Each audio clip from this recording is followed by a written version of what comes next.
What is going on, everybody? Welcome back to another edition of New York Giants Conversations. And hey, we got a lot to get into today. New York Giants minicamp just wrapped up. We're going to get into that. We're going to see who stood out, who shined, what's the buzz, what's going on. Oh. Got an echo. My fault. Slight technical difficulties. But anyway, we're definitely going to get into minicamp. We're going second year breakout players. Who in their second year do you think is going to break out and have that second year promising season? Also, we got a little bit of a film review for you, all you football nerds, man. We're going to get into a film breakdown with my man Big Pat Sports Talk, of course, our football aficionado. Also, we're going to talk about this Giants Life video that dropped on the Giants website. I want to get into a couple of things that was said during that. We got On the Money Outta Pocket and Inside The NFC East. Going to take a peek around the NFC East and see what's going on with the rest of this dang on division. So all that and much more, man. But before I get into it, man, shout out to the chat and shout out to my co-host, man, Big Pat Sports Talk, man. What's good with you, man? Welcome, bro. Man. Ready to have another Giants convo here. Talk about the New York Giants. Minicamp is on the way. Giants life. I think it was pretty interesting about the Giants life, so we'll talk about that. And we got a little bit of film review for you guys coming up on Giants Convo, man. This is where you come, relax, and let's talk about the New York Giants. Let's have a conversation, man. Got a lot of subjects to talk about, so ready to get into it. Most definitely. So hit that like, hit that share, and subscribe if you aren't subscribed already, because if you're a Giants fan, you definitely need to be subscribed to this channel and this show. So that being said, let's get into it, man. We're getting into Giants conversations. Let's do it, bro.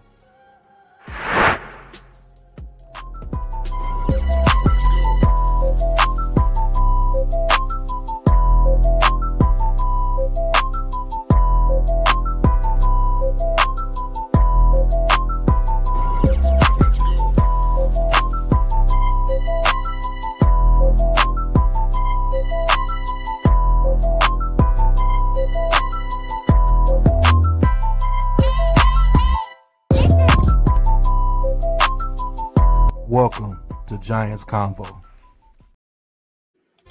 All right, man. Welcome back to another edition of Giants Convo, as I have mentioned. So we're going to dive right into it, man. There was a mini camp this weekend, Friday, Saturday, Giants rookie mini camp, and the guys got their numbers. And as you can see, some of the guys up there, man, Arville Reese, some of the guys spoke. John Harbaugh spoke. Of course, you can't take a whole lot from what happened on the field, even though, we'll talk a little bit about that as we go into it, man. But before we get into this, man, what was your initial thoughts about the rookie minicamp, Pat, and what were some of the things that you was out there looking for? I was just looking for, like I said, I like the undrafted free agents that go into rookie minicamp, because these guys, this is the most important time for those guys, because they have to establish themselves and, show what they have. It's not like they're going to like a full practice or something, but you have to show something that you can bring to the team as far as, is it your speed? Is it your route running? Is it your tenacity? Is it anything that they can use with you as an undrafted free agent to bring you into the initial, I think, 83 or 93 to where you can get into the preseason. And if you can get into the preseason and get some preseason reps, who knows, you can make the team. There's been Hall of Famers that have been undrafted. Adjust your mic, Pat. They're saying it's a little muddy. People can't hear you. Can you hear me now? I can hear you. They just saying Yeah. it's muddy. Let me turn the tunes down a little bit, and then maybe you could turn your mic up a little bit. But yeah, go ahead. Yeah. Is it still muddy? I don't see how. Yeah, they saying you sound far away. It's low. Can you turn the volume up a little bit? It sound low. Is that better? A little bit. Is that better? Go ahead and speak. Yo. Can you hear me? Yeah, it do sound a little low. So I don't know if I don't know what it is. Maybe you have to turn it up on your computer. Maybe, I don't know, the volume, the microphone volume in StreamYard. Like turn that up. Change my mic. Now I can hear you a little bit. Yeah, change my mic to the mic that was on the doggone camp. Come on, man. Yeah. Okay. Now you're killing me. But yeah, just undrafted free agents, man. It's rookie minicamp is extremely important to them because they have to show exactly what they can bring to the team. So that's why guys like Bankston that we signed from New Mexico, guys like the defensive tackles that we brought in, the offensive tackles, the offensive linemen that we brought in, those guys, you don't want to see those guys doing rookie minicamp because that's what they're there for. They're there to be bodies, and they're there to see, hey, does these guys have enough to, put on the roster so they could get a couple of reps in the preseason. So we'll see. And we know what Reese and, as you see on the screen, Captain Jack, what those guys bring, what they're going to do. And I was excited to see Malachi Fields as well. So, there's a couple of things to see during rookie minicamp, but it's mainly for those undrafted guys and those guys that get those invites to come and see and show what they can do to see if they can earn a roster spot, which is dope. Yeah, man. So John Harbaugh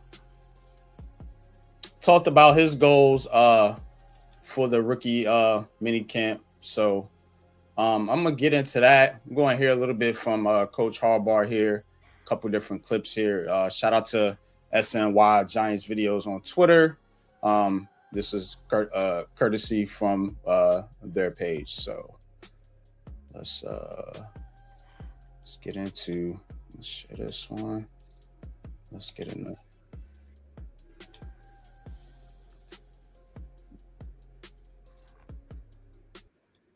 All right, you got to switch the screen back, brother, so we can see Harbaugh. There we go. All right. What's your goal for this week? And we rookie minicamp in general. What are you trying to specifically accomplish? There's probably, a goal for rookie minicamp is a great question. There's probably like different levels because you've got to meet every person in a different place. There's a lot of range of where guys are at. You've got everywhere from your 2 first-round picks, top 10 picks. I mean, that's one extreme, to guys who are on tryout basis trying to earn a shot.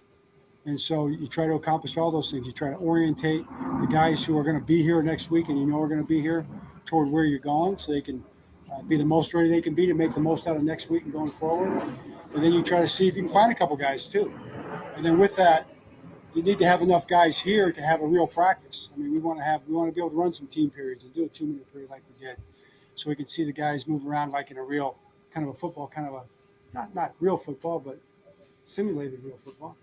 And it was a great practice. You guys saw it up there. What do you think? Did you enjoy it? It's fun to watch, right?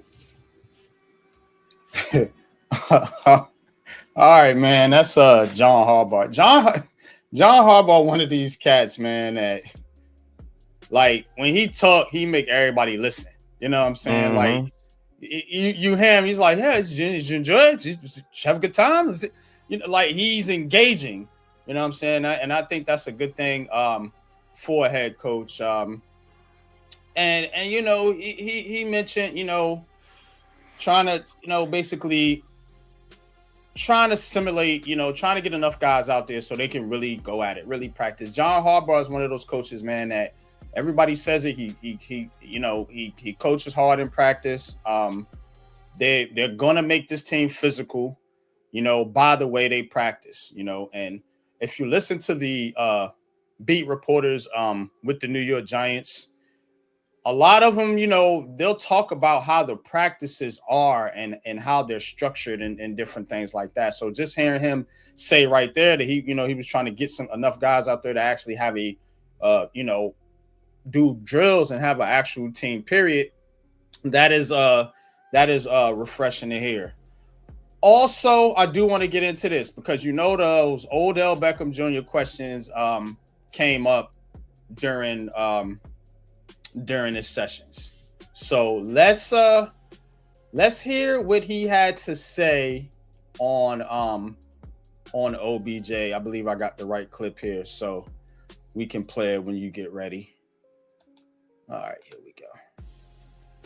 Last one. I want to ask where you are with that as a whole, and obviously the Odell thing is something you had worked it out. Where you kind of stand on that at the moment? Right. Talked to Odell a lot, probably 3-4 times in the last week.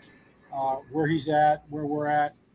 He's in Arizona right now training, and spending time with his son.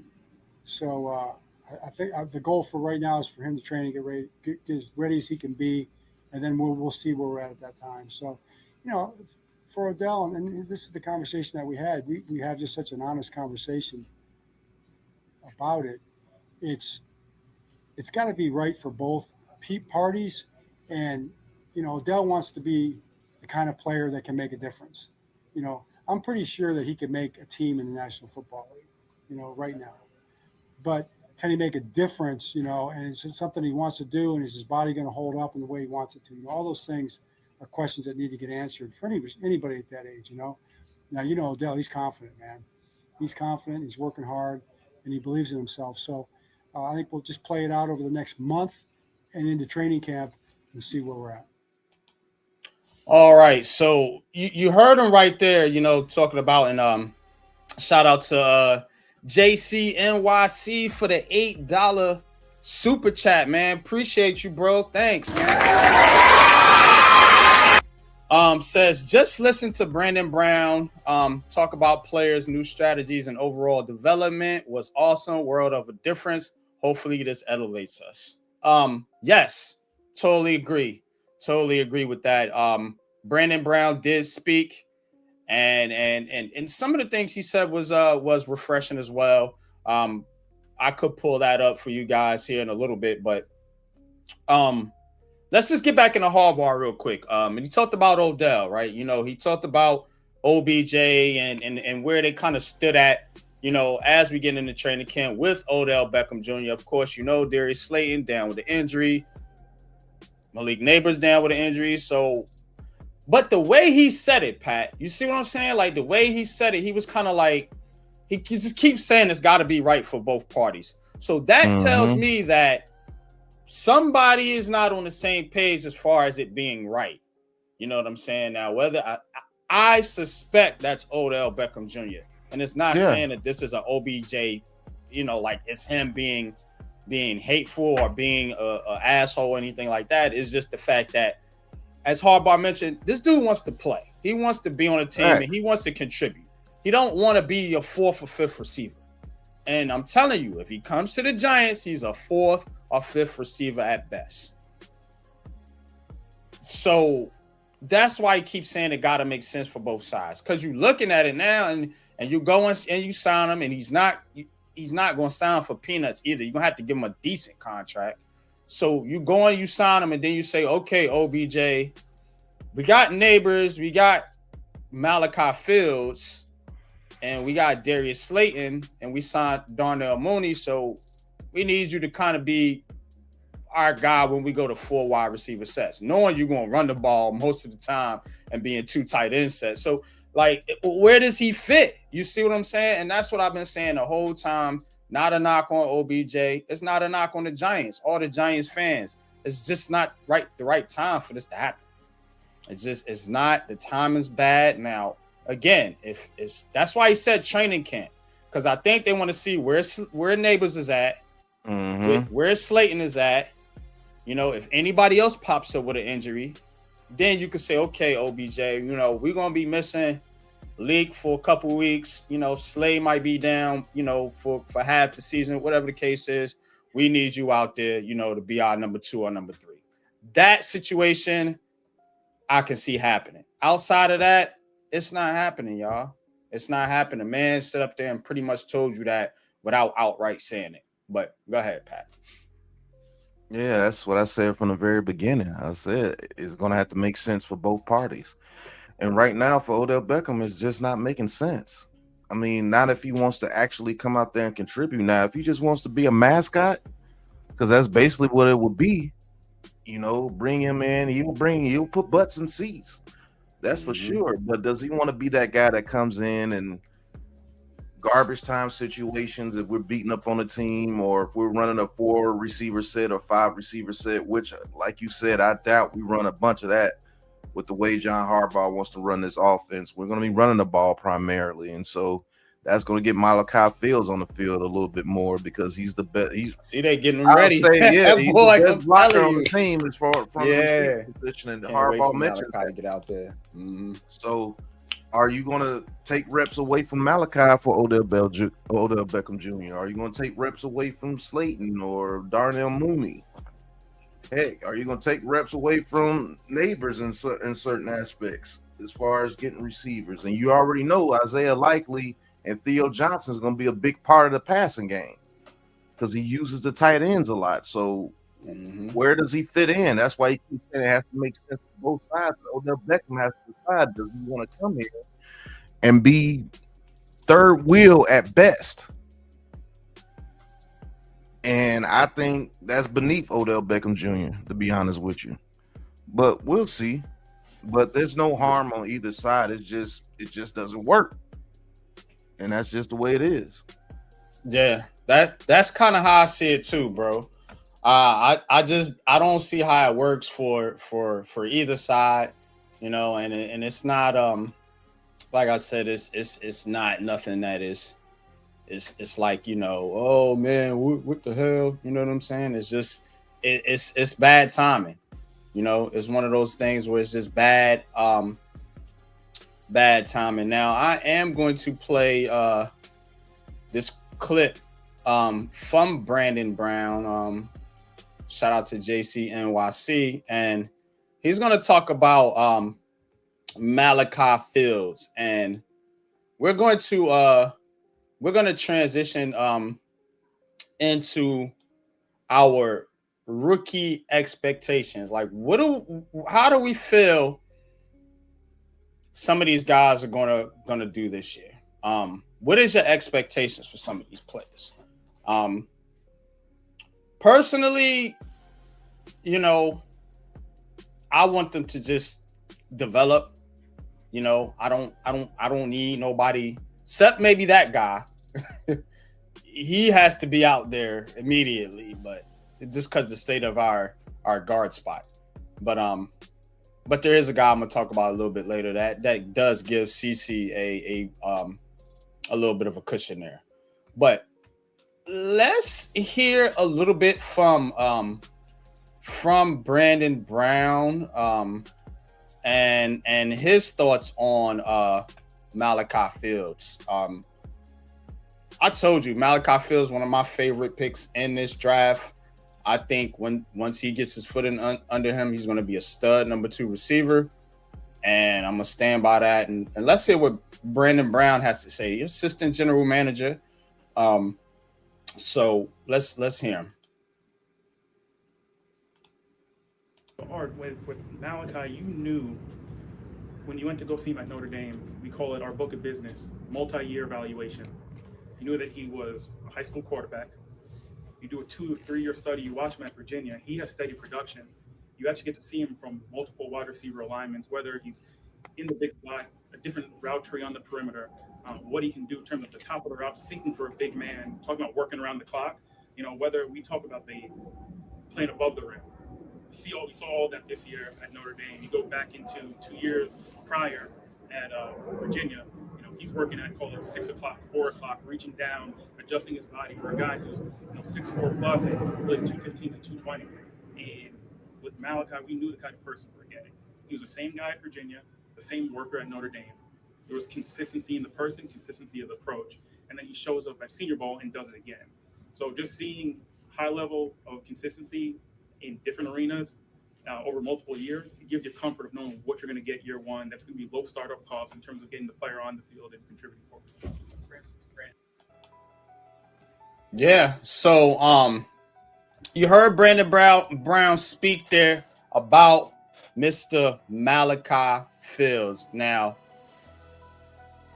Malachi Fields, let's talk about Malachi Fields. We're going to start here. Of course, you know, big target out of Notre Dame, did go to Virginia, started out in Virginia, then transferred to Notre Dame. But here's what I like about Malachi Fields, and here's my expectation as we kick this thing off, man. Appreciate y'all in the chat, man. Keep commenting. We're gonna get to your comments too. I see every single one of y'all. Appreciate y'all. I expect Malachi Fields to cement himself as the number 2 receiver on this team by the end of the season. That is my expectation for Malachi Fields. I don't have no stat expectation for him. The reason why is because how can you? Look at how many targets the Giants got. You know what I'm saying? You're not going to force feed Malachi Fields like Brian Dable force fed Wan'Dale Robinson. So let's not have a stat expectation. Let's just hope this is our number 2 receiver moving forward that we can pair with Malik Neighbors. What gives him the ability to do that? You see right there, those hands, those goddamn hands, because I'm tired of Giants receivers dropping the football. Harbaugh said it. Dude caught everything in practice. I watched this tape. He catches everything. So again, what's the other thing? You running the football, we talking about blocking. Kid is an outstanding blocker. Had to do a whole lot of it at Notre Dame when you realize how much Notre Dame was running the football. And the third thing with Malachi Fields is touchdowns, because you're using a big body like that in the red zone, so you don't need to score from the 40. You can actually get inside the 20-yard line and throw it up to a cat like this. If likely or Theo Johnson is covered, you got another big 6'3", 6'4" plus target to throw it up to. That's how I'm looking at Malachi Fields. That's my expectations. Cement yourself as a number 2 receiver. It's not like you got a plethora of competition. You really just got to beat out Slayton, and Darnell Mooney and them are only here for 1 year. So it's Darius Slayton, and I think he can do that. No disrespect to my man Slay, but Malachi Fields is the new number 2. Pat, what you got? As far as the expectations, I'm right there with you. My highest expectations of Mr. Malachi Fields, as we see on the screen, is him to become the absolute number 2 receiver. So if he does that, I think he's exceeded expectations, to be honest with you, because he is a 3rd-round rookie and he does have to learn.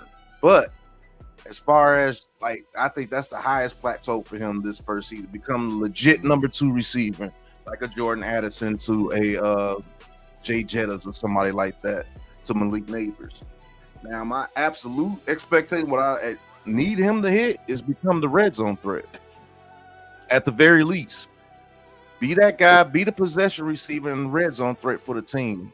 And what I mean by possession receiver, that receiver that we could throw to on 3rd and 5, get that slant across the middle, take that hit, bring that catch in traffic, and be that guy we could throw back shoulder to, and just be that guy that we can count on to move the chains when we need him in certain situations, like a 3rd and 5, and need him to be the bigger guy, just bring it in and box somebody out. Be the fade guy in the red zone. Be the guy we can throw the fade to. We can line you up to the outside. If you got a smaller guy on you, we throw the fade, you bring it in, and you might get about 6 to 7 touchdowns your rookie year if you're able to do that. So I think you're absolutely correct, bro. Yeah. Highest expectation, be the number 2 receiver, be the possession receiver / red zone threat. And he's automatically going to be our best blocker as far as receivers go in the run game. So that's my expectations for Malachi Fields. And I'm glad you said I'm not throwing no stats out there because you start looking at it different. I'm not worried about stats when you're a rookie. I'm worried about you developing your role, coming into in your own as a player. What is your role? Go out there and develop your role, and then we can worry about stats. Then you can start putting, okay, you should get this amount of yardage and everything, but learn your role first. And that's what I think we're going to get to with Harbaugh at coach. People are going to start learning roles before you start setting expectations. And I think he's going to make it where they don't hear the outside noise as much, like how it got to Dexter Lawrence, like how it may have gotten to Thibodeau a little bit, but Thibodeau is fighting back. You know, it got to people like Xavier McKinney and all those guys. You guys had a major role in Saquon Barkley leaving. If you believe it or not, it was the fans. You fans have a major role of all these guys wanting to leave half the time. So let's just see what the development is with John Harbaugh in the building. But expectation for Malachi Fields, yeah, be the number 2, but be the red zone / possession guy and develop your role. That's what I want from him. Right. So let's get to our next rookie here. We're gonna talk about Mr. Colton Hood, man. Colton Hood, man. Definitely one of those cats, man.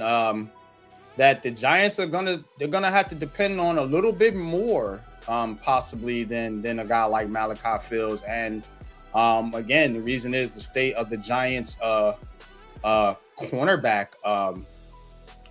room. But let's hear from Colton. And let's hear a little bit about what he had to say after the rookie minicamp practice on his interception that he got. So let's hear it. You say that was more physical than it used to be for a camp like that? Nah, I mean I gotta get paid too. So. Hold on.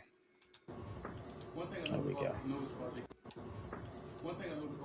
about the game is that you're not shy when the ball comes to you. Just supposed DBs and they panic. Where did that come from? And why do most DBs panic?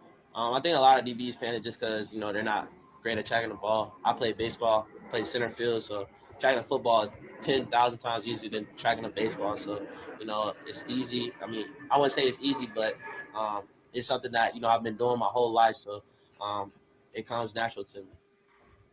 One thing I noticed about the game is that. All right, so get to hear a little bit from Colton Hood right there, talking about his interception, talking about tracking the ball and how it's natural to him, because he played baseball. And look, Colton Hood, I'm gonna say the same thing I said about Malachi Fields.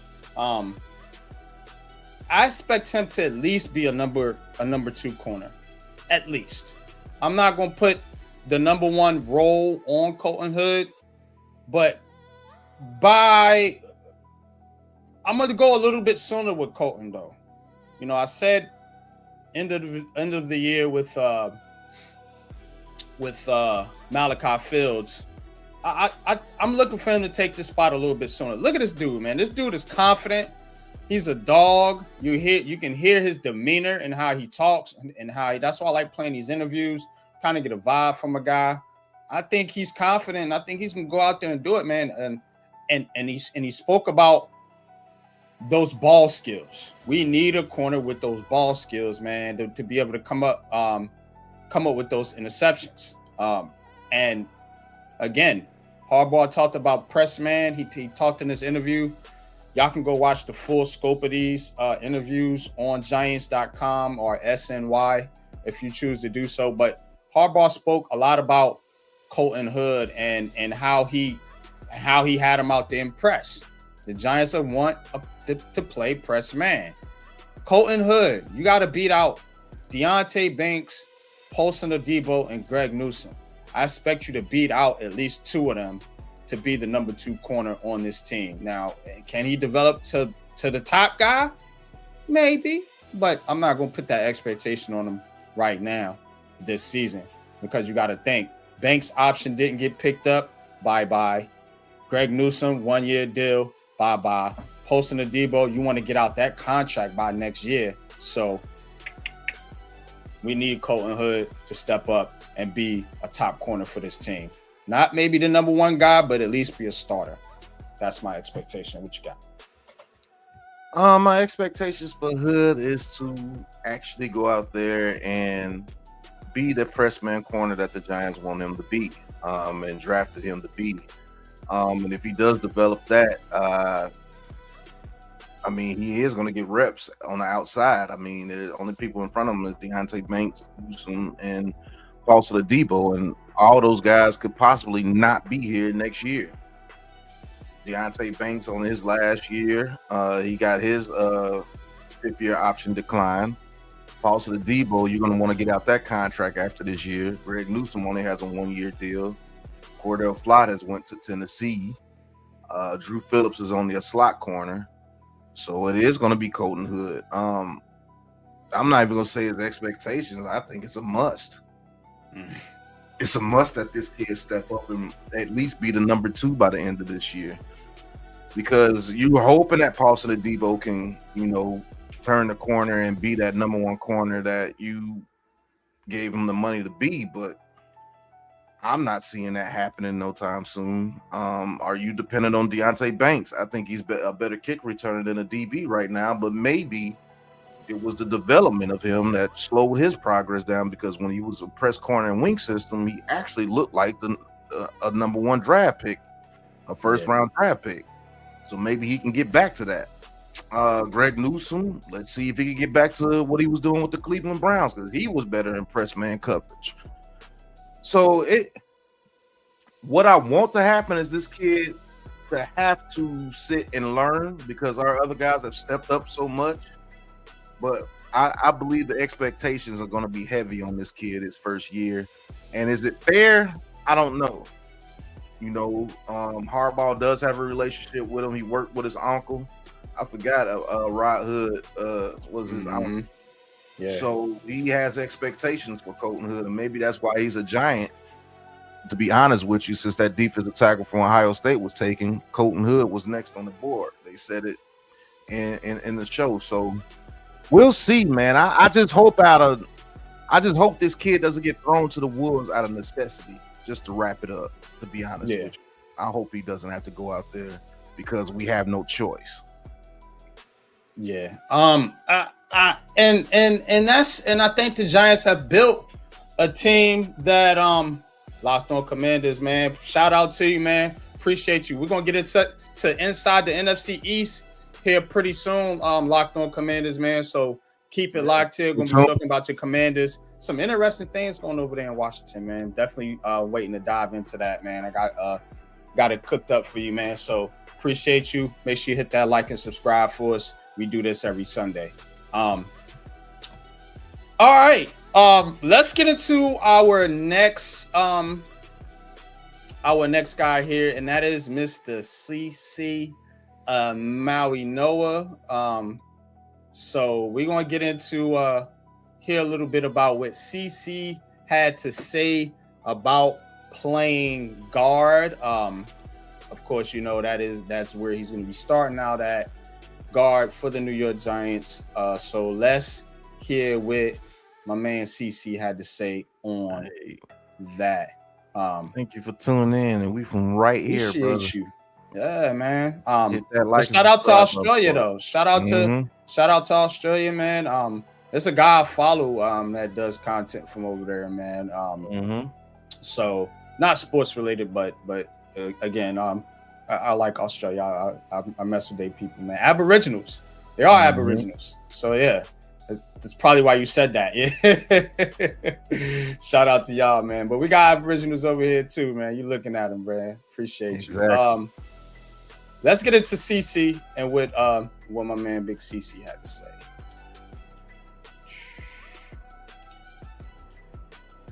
Down in Miami, was that over the last year, all along? Yeah. How often did you do it? Yeah, I mean, practice in some practices.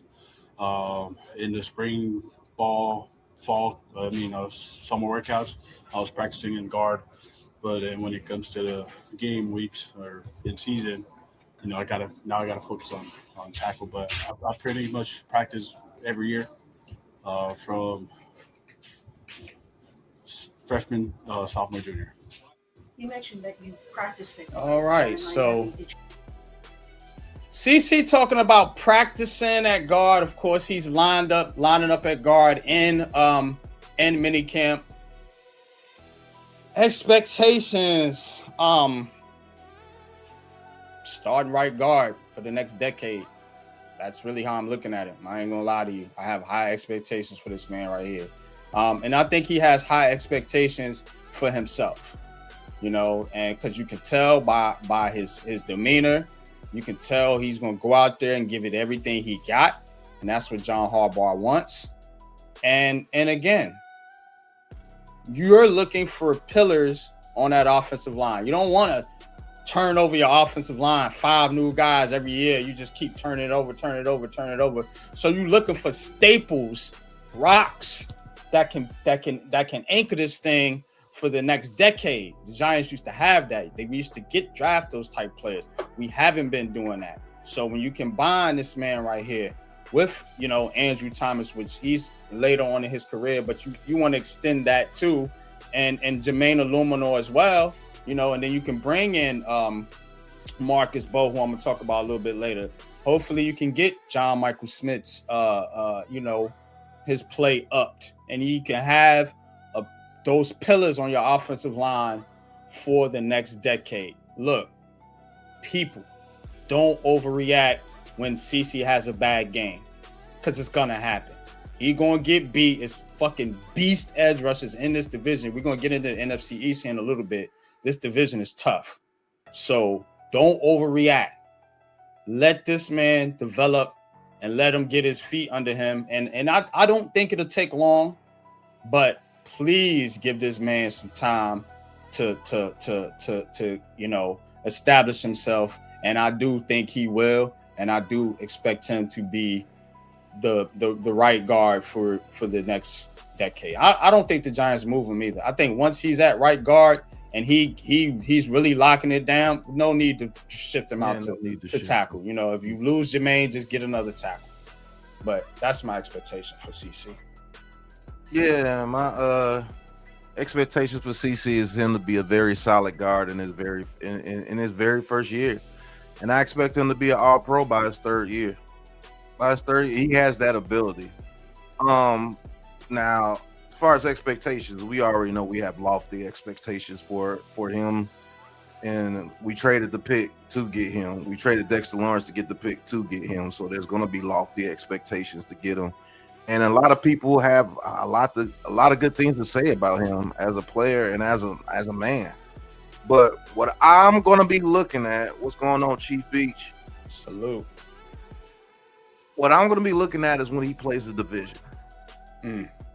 All those divisional games, I want to see progress in each one of those divisional games, because I think those are going to be the tougher games.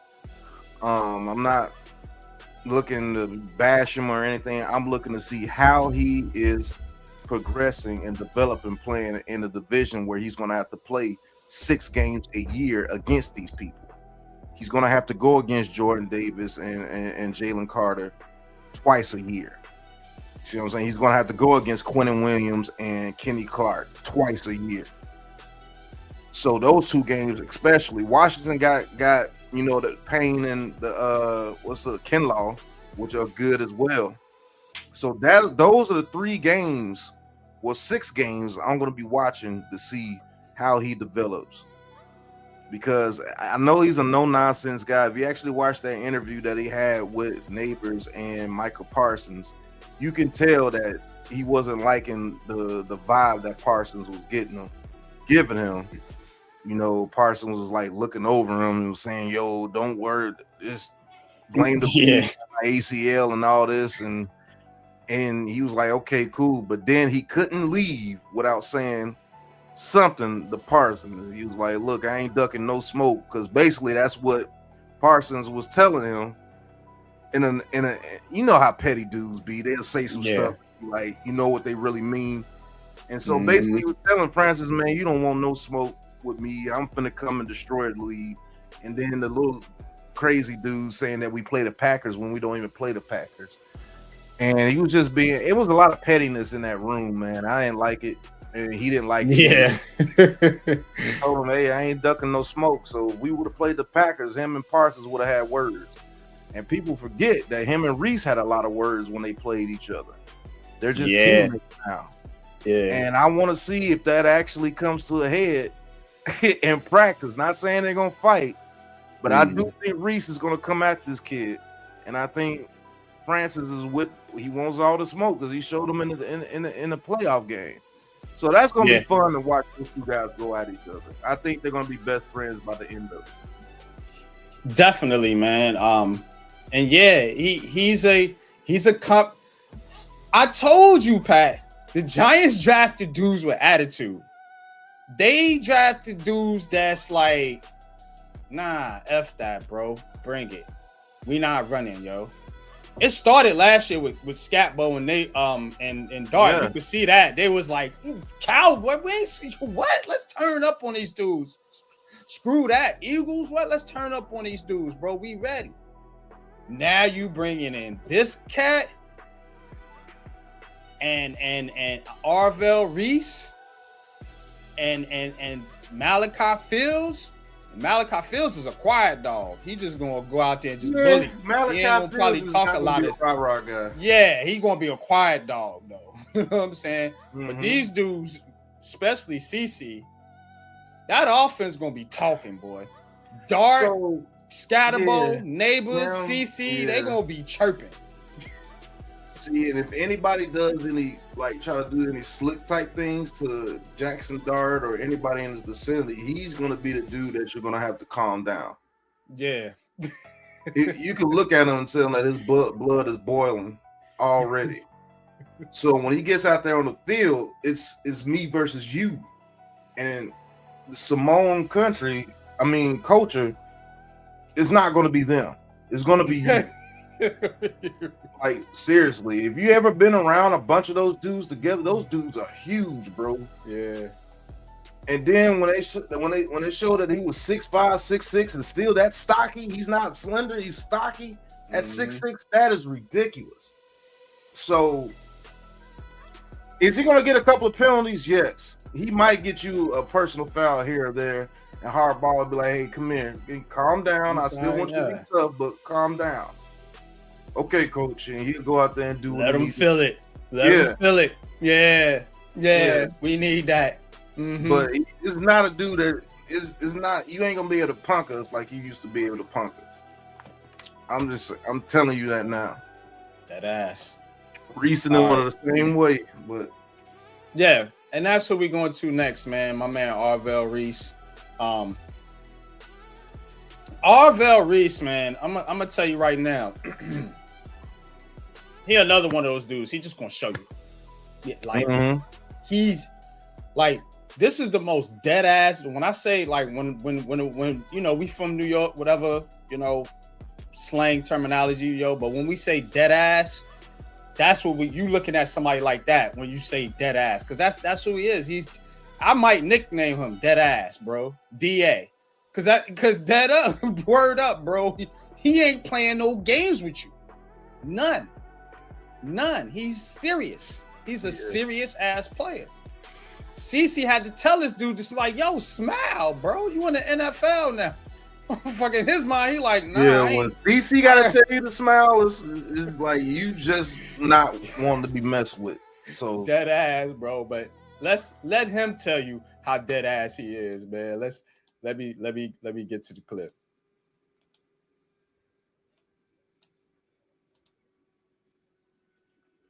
I already know CC, you know. How about CC? I don't know. No, I already know CC, you know. I played against him, so I already know what he about. You know, he play hard, play with an edge. You know, he get after it, so yeah, I already know what he about. How about CC? I don't know. So hold on, let me play this. I already know CC, you know. I played against him, so I already know what he about. Here. You know, he play hard, play with an edge.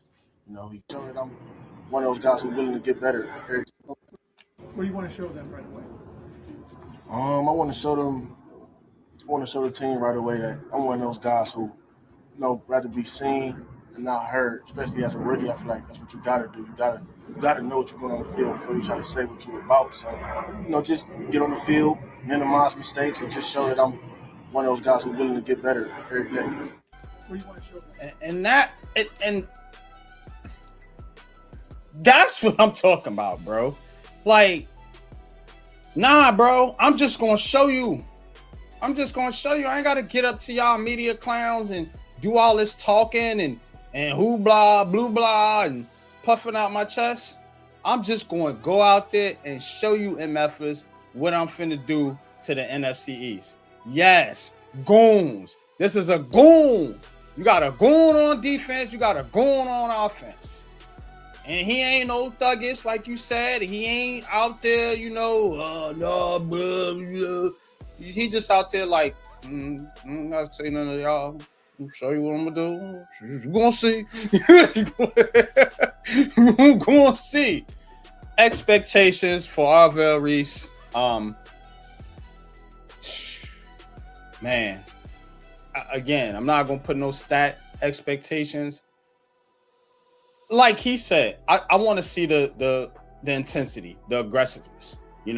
Main thing I want Arvell Reese to do from a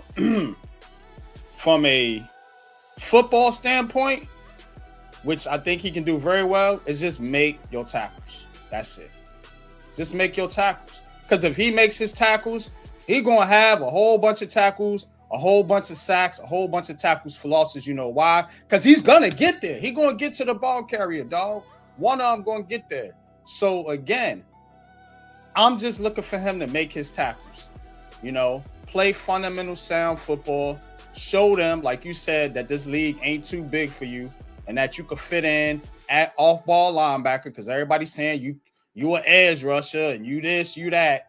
Nah, show these dudes who you are and show them the type of impact that you can make on this team, man. And that's what I'm looking for from Arvell Reese, man.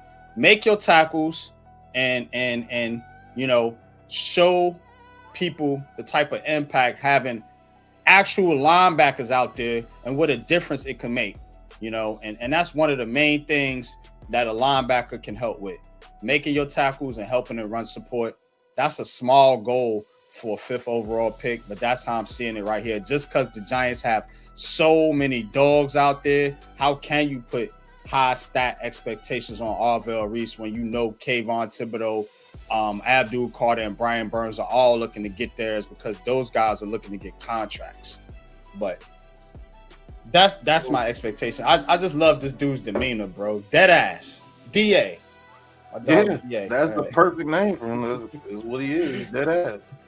You talk to him, he's dead ass serious, and he's gonna think before he answers your question. And if it seems stupid to him, I don't understand how I'm supposed to answer that question. He'll move on. Mm-hmm. So I like that he's very calculated. So the expectation I have for Arvell Reese is to be the weapon that they drafted him to be. He's going to be the guy. He's going to be the cleanup man. He's going to be the man that they put in spies against people like Jaden Daniels and things of such. He's going to chase those guys around and make their lives a living hell. He's going to blitz when he's told to blitz. He's going to come off the edge when he's told to come off the edge. And he's going to stop the run when he's told to stop the run. The expectations of him is to earn reps, because the more reps that he's getting, that means the more effective that he's being in that game because he's the weapon for the team. That's the type of player that he is. And people need to understand that this is not going to be a traditional defense where you're going to see a guys getting 180 tackles. No, this is going to be a team, bro, on both sides of the ball. It's going to be a team effort. There's going to be games where Thibodeau is not getting any clock because Reese is turning it up. There's going to be times where Reese is not going to be turning it up because Abdul Carter and Burns are the ones that's getting the burn there. They have the advantage. We are going to attack your weakness and dictate the game to you. And when you do that as a team defense, not many people get major stats. It might be one guy. And that might be Tremaine Edmonds because he's the only guy that's not going to be able to be interchanged. He has to be out there on the field. But Reese, you could put Michael McFadden in there.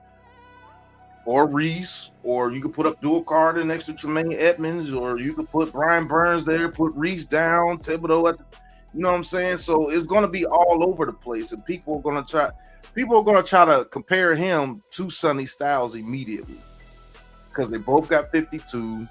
And you seen that, right? I seen that too. I was thinking about that when I was doing it's gonna be a comparison research for sure. Yeah, it's like, oh shit, he's on now, boy. And what I can't stand about this fan base, bro, is they're gonna base everything off stats with each and every last one of these draft picks, and we're not building a team based off stats. We're building a team based off a culture and based off what they're gonna do to that team in that game. If we were going to stop the run, maybe Reese needs to be on the edge a little bit more compared to Abdul Carter because he can hold the edge better.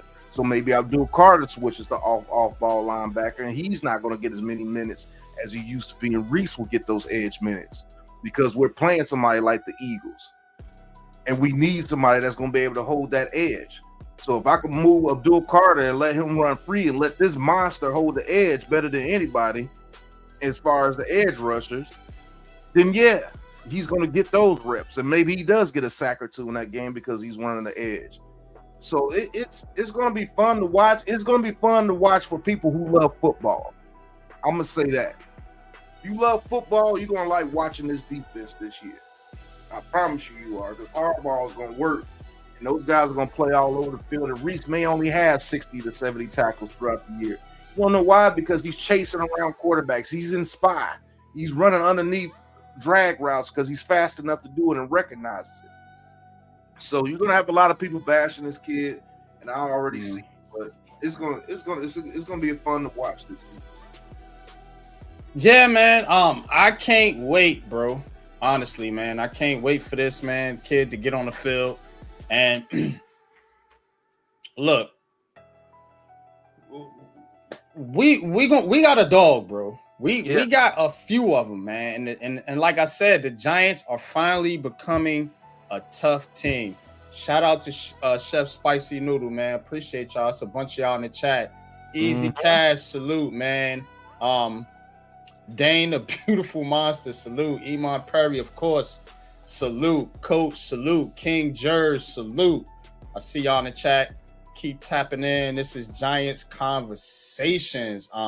Iman says we got some football players. Yeah, and that's the thing right there. You know, guys are just raw football players. You know, that love the game, and that's what Harbaugh talked about. You know, you seen the Giants, right? You seen how they was moving? They was bringing in rappers, guys that was more worried about their rap career than playing football. Kadarius Toney, Darren Waller. I'm just saying, I ain't knocking nobody, but you know, I love rap. Come from the hip hop era, but talking about football, bro. Your focus gotta be locked in, and that's what coaches is looking for, man. You know, guys that are locked in. We can go through a couple more before we get into our second year expectations.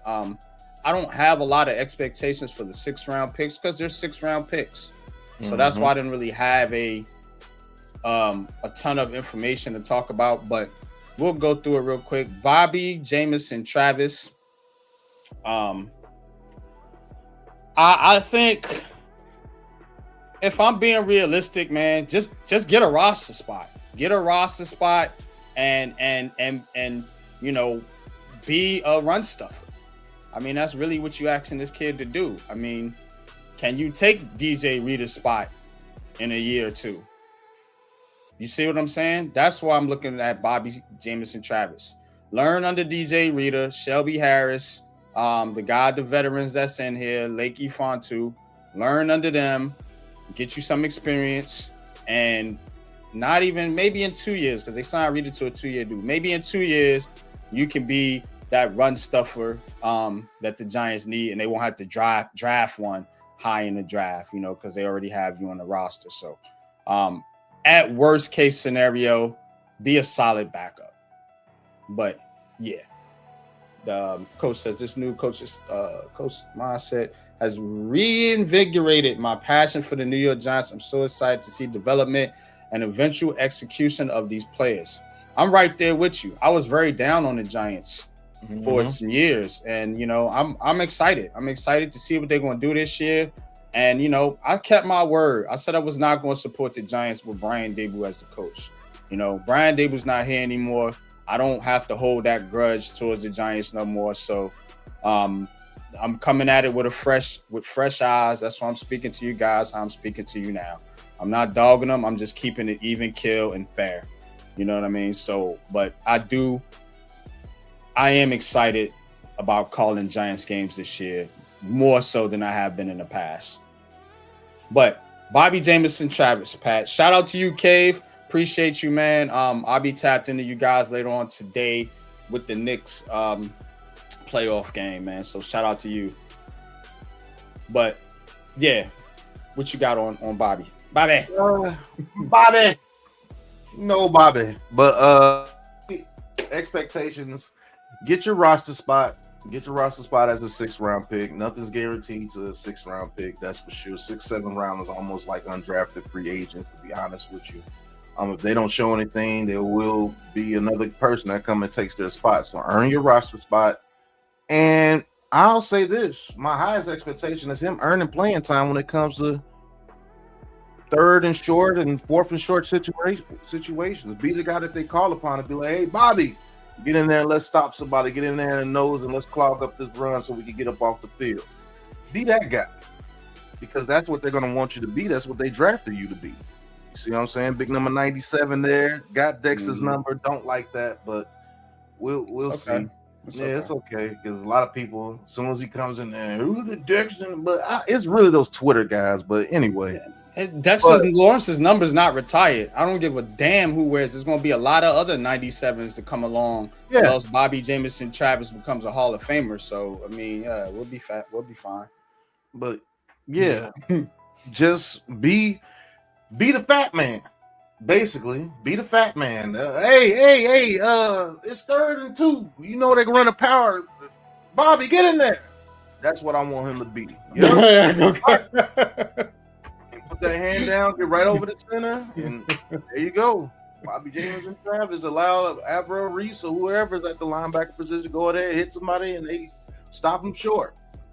I'm not having no lofty expectations. Oh, he has to replace Dexter Lawrence or something like these stupid people will do. No, nah, man, come on, bro. Play a role, man, and play your role, son. Do what you do. Stop the run. Do what you do. That's what we need you to do. And I think you will have a heck of a career with John Harbaugh because he is the type of guy that you will keep around because you do what you do. You stuff the run. That's it. He was drafted for. Jack Kelly. Special teams, man. I expect him to be out there, be a starter on special teams, be a pillar on special teams by the end of the season. If he gets in games at linebacker, we probably got a problem because that means Arvell, Reese, Edmonds, and one of them is down, and or Micah McFadden. So definitely not looking for Jack Kelly to get a whole lot of snaps on defense. I know you guys are excited about Jack. I know Pat, that was Pat's guy, but if we're being honest, we don't really want him on the field per se because that means one of our main guys are down or ineffective. Where I do want to see him pop up is on special teams. Be out there. Be a 4-team special team. What do you call it? Four-teamer. You know what I'm saying? On special teams. So that's my expectations for Jack Kelly. And as he gets experience, maybe he does get in and give you some more linebacker help. Maybe he can be that backup. And maybe we could push Micah McFadden off the roster, who I would not mind getting up off this roster. Not a fan of that dude, but you got on Jack. Yeah, I'm not a fan of McFadden, bro. I don't like that guys that can't tackle. I don't like it, yo. I can't stand that shit. And that's his biggest weakness. And if your biggest weakness as a linebacker is tackling, I don't need you, bro. And it's not that he he's gotten 100 tackles the last 2 years that he started.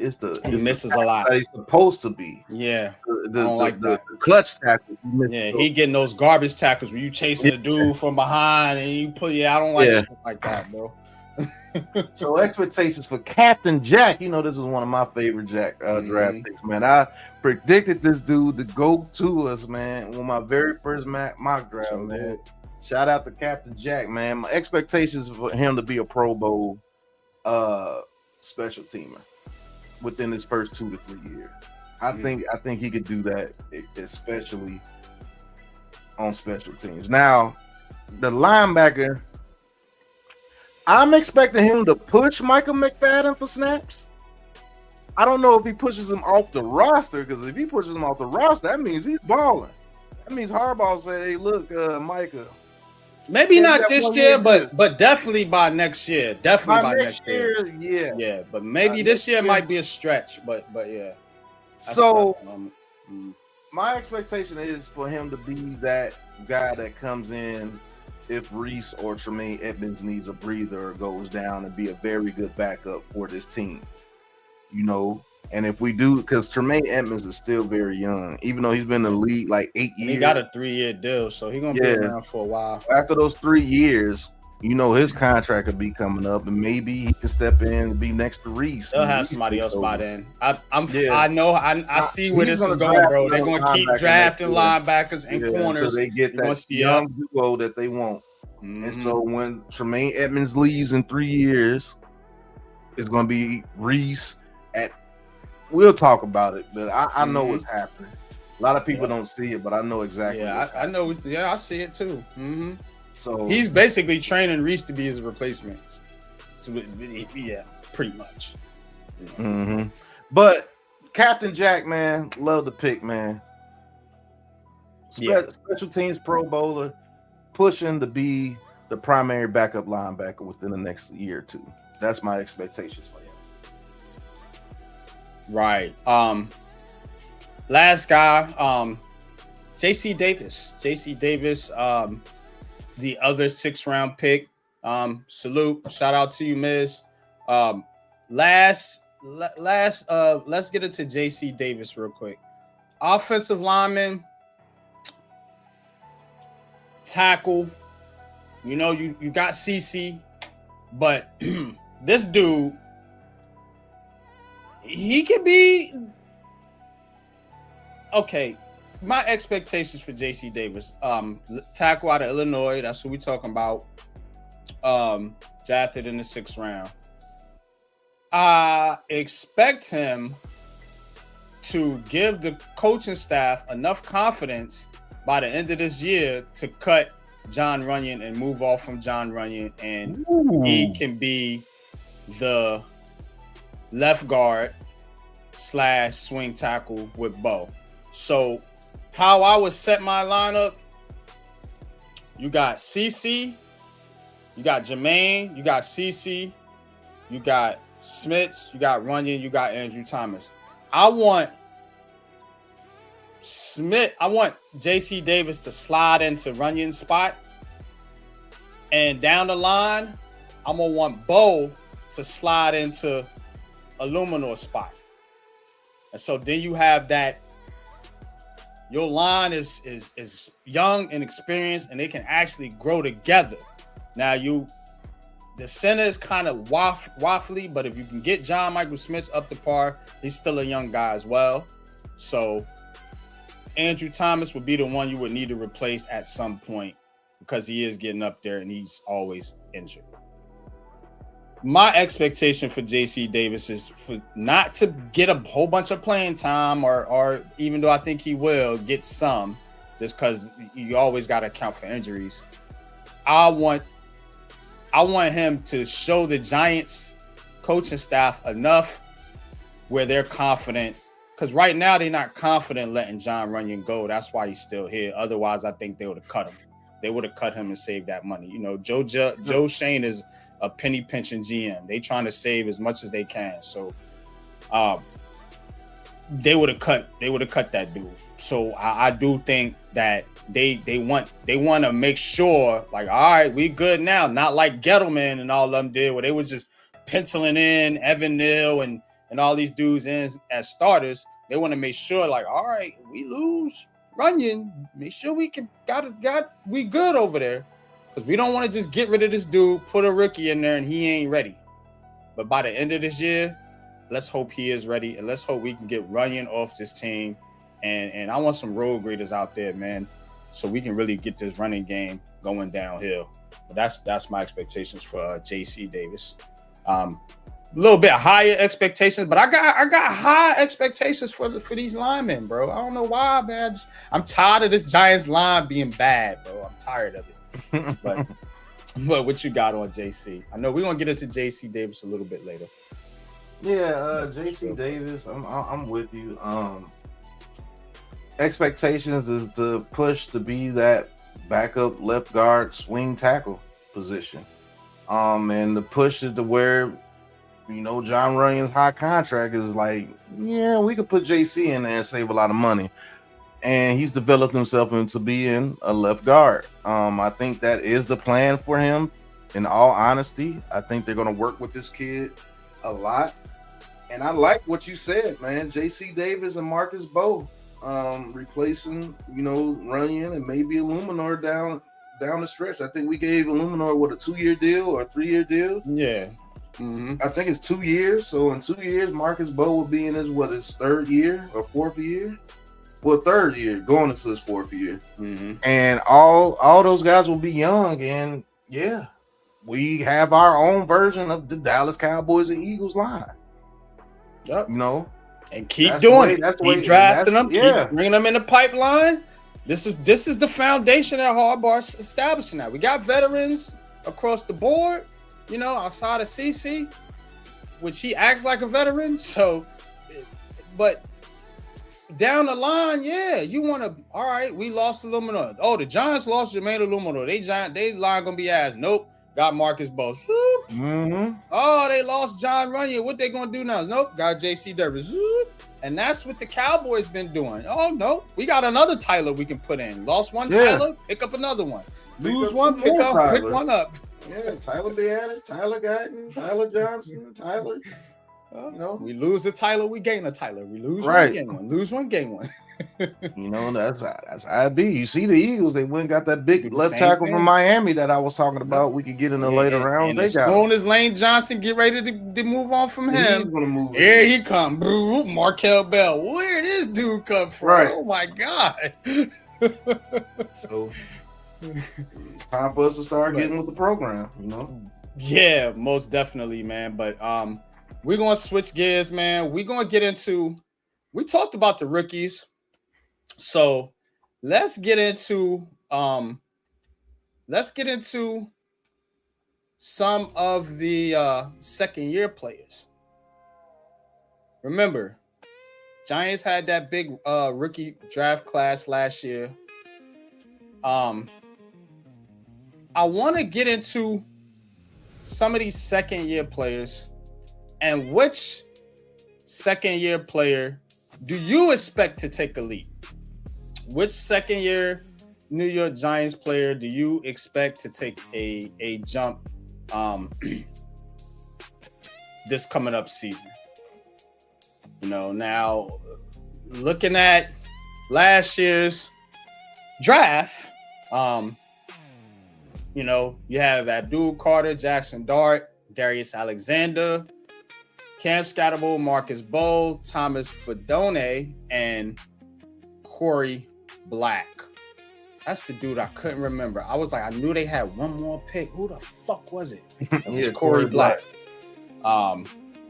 So, yeah, he's a corner. That's interesting. What are you doing with this guy? Whatever. But, so, second year player that I think is going to take a jump, and the guy that I got and I picked was Marcus Bowe, as you see right here on the screen. And I got Marcus Bowe up here. As you see, played 13 games last season, started, got 3 starts. You know, out of Purdue, 6'5", 300 plus. Hey, I think, like I said, he's the first lineman off the bench. So, what does that mean? If anybody gets hurt, Marcus Bowe is coming in, whether that be at tackle or guard, depending on how they feel, or who it is that's hurt. Does he need to go on and replace Andrew Thomas? Does he need to go on and replace Jermaine Illuminor? Or does he need to go in at guard for John Runyon or somebody like that? I think this is a very, very important player that New York Giants fans need to be thinking about and looking at him as a future piece of this team when you're looking at this offensive line. Like, you got to take this seriously. And like I said, one of the main reasons is he's expected to be a major part of this line moving forward. And where do you want to put him at? Do you want to put him at guard? Do you want to put him at tackle? Do you want him to play both? I look at his athleticism. I see him being a pretty decent tackle.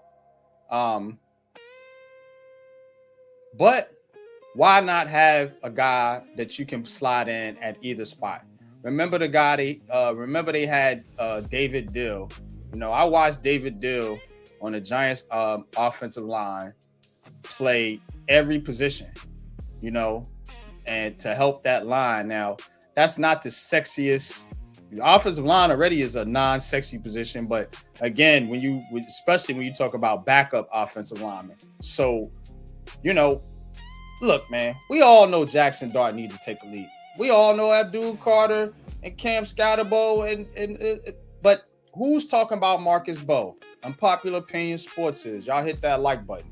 This is a key player to this Giants offense, because if you're a real Giants fan, you know there's gonna be injuries. John Harbaugh don't change the fact that players do get hurt, especially on the New York Giants. It happens. It doesn't matter who's coaching. Bill Parcells to Tom Coughlin to fucking Joe Judge. It don't matter. The players are gonna get hurt. And this is the guy. He's gonna be Captain Save It. You know what I'm saying? Captain save the season. Captain save the line. Captain, let's not be cheeks because we lost Andrew Thomas or Jermaine Illuminor. That's who Marcus Bowe is. He's captain, let's not be ass on our offensive line, because he is your key reserve. And I do expect him to take that second-year leap, like I said, where this coaching staff and us as fans are 100% confident with Marcus Bowe when he has to go into a game for somebody if and when one of these Giants players get hurt. Marcus Bowe is my second-year breakout player for the New York Giants. I do think he has that breakout. When will you see it? Like I said, when he got to replace somebody, because otherwise you're just going to hear about it in practice. But I think going into the second year, one of the most important pieces is depth on that offensive line, and he's one of the players that gives it to you.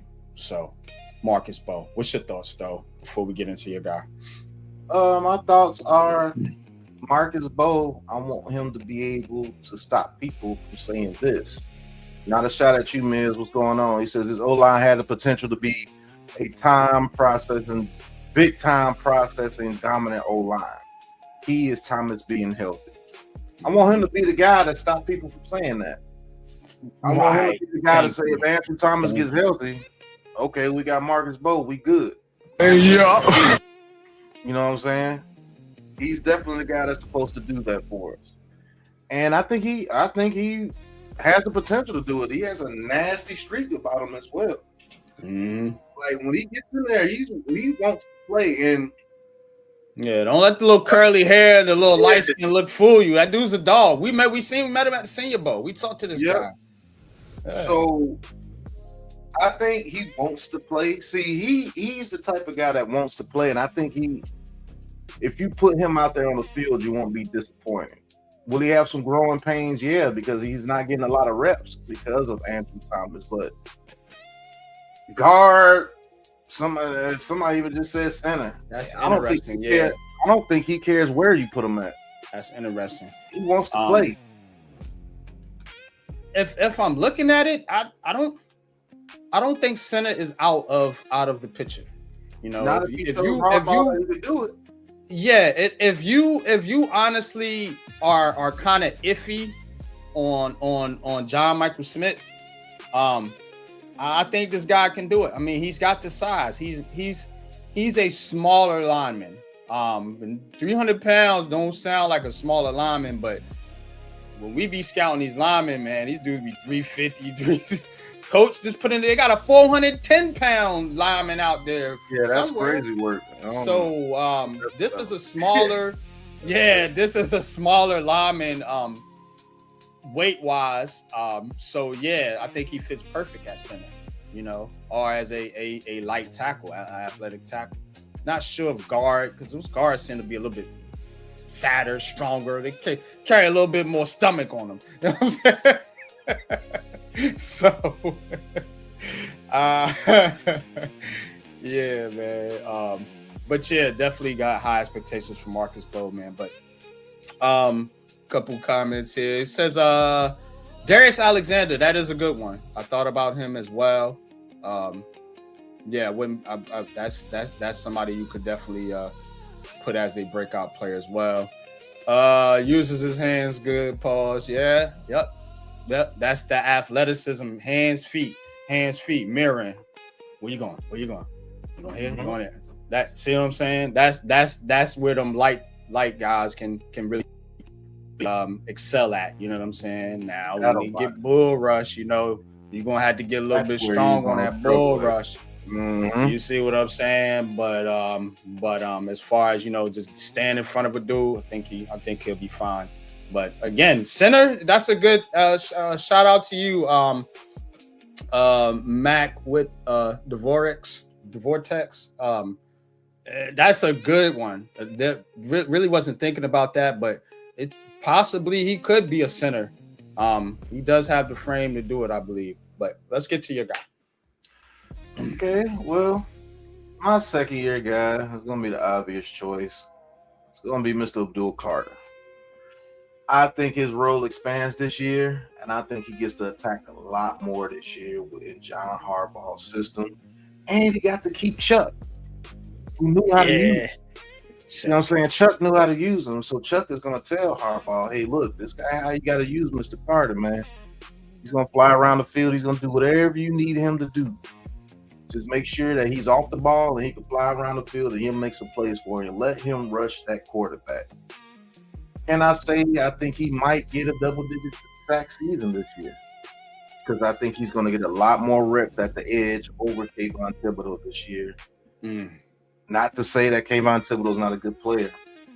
I think they're going to use Kayvon Thibodeau more on the inside of the line at that 3-tech. Let him and Brian Burns go for what they know, which is hunt quarterbacks and get after it. So this is my second year player that's going to take a lead, second year breakout player, however you want to say it. Yeah, it's going to be, this defense is going to be fun, bro. Yeah, it's going to be fast. We're going to be flying. Will we make some mistakes? Yeah. Being a little too over aggressive sometimes? Yeah. But if you're looking for aggressive defense, if you're looking for a fast defense, the way Harbaugh is getting these players and putting them together, it's going to be a lot of quarterbacks running away from them, just like how Drake May is right there. This year.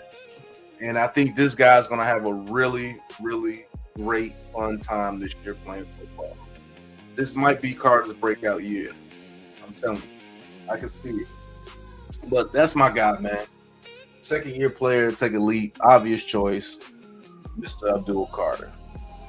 I think we need him. I think we need him to take that leap. Because what's everybody saying? Oh, we can get rid of Kayvon Thibodeau because we got Abdul Carter and Brian Burns and Alvar Reese. And well, Abdul Carter ain't the guy you think he is, then you can't say that. And you can't dismiss a Kayvon Thibodeau. So yeah, I'm with you. His second year leap will push Kayvon Thibodeau off this team next year. Don't think they sign him back. and they let him walk. But if you don't feel confident about Abdul Carter because he didn't take a second-year leap, then you got to sit here and say, maybe we should move off Kayvon Thibodeau so quickly. You see? But I'm totally with you. I think he does. I mean, these dudes are fast, bro. That's really, they're fast, and they're gonna get there, bro. Like, one-on-one, when this guy's gonna be getting as many one-on-ones as he's gonna get this year, I'm telling you, bro. It's gonna be a breakout year. I truly believe that.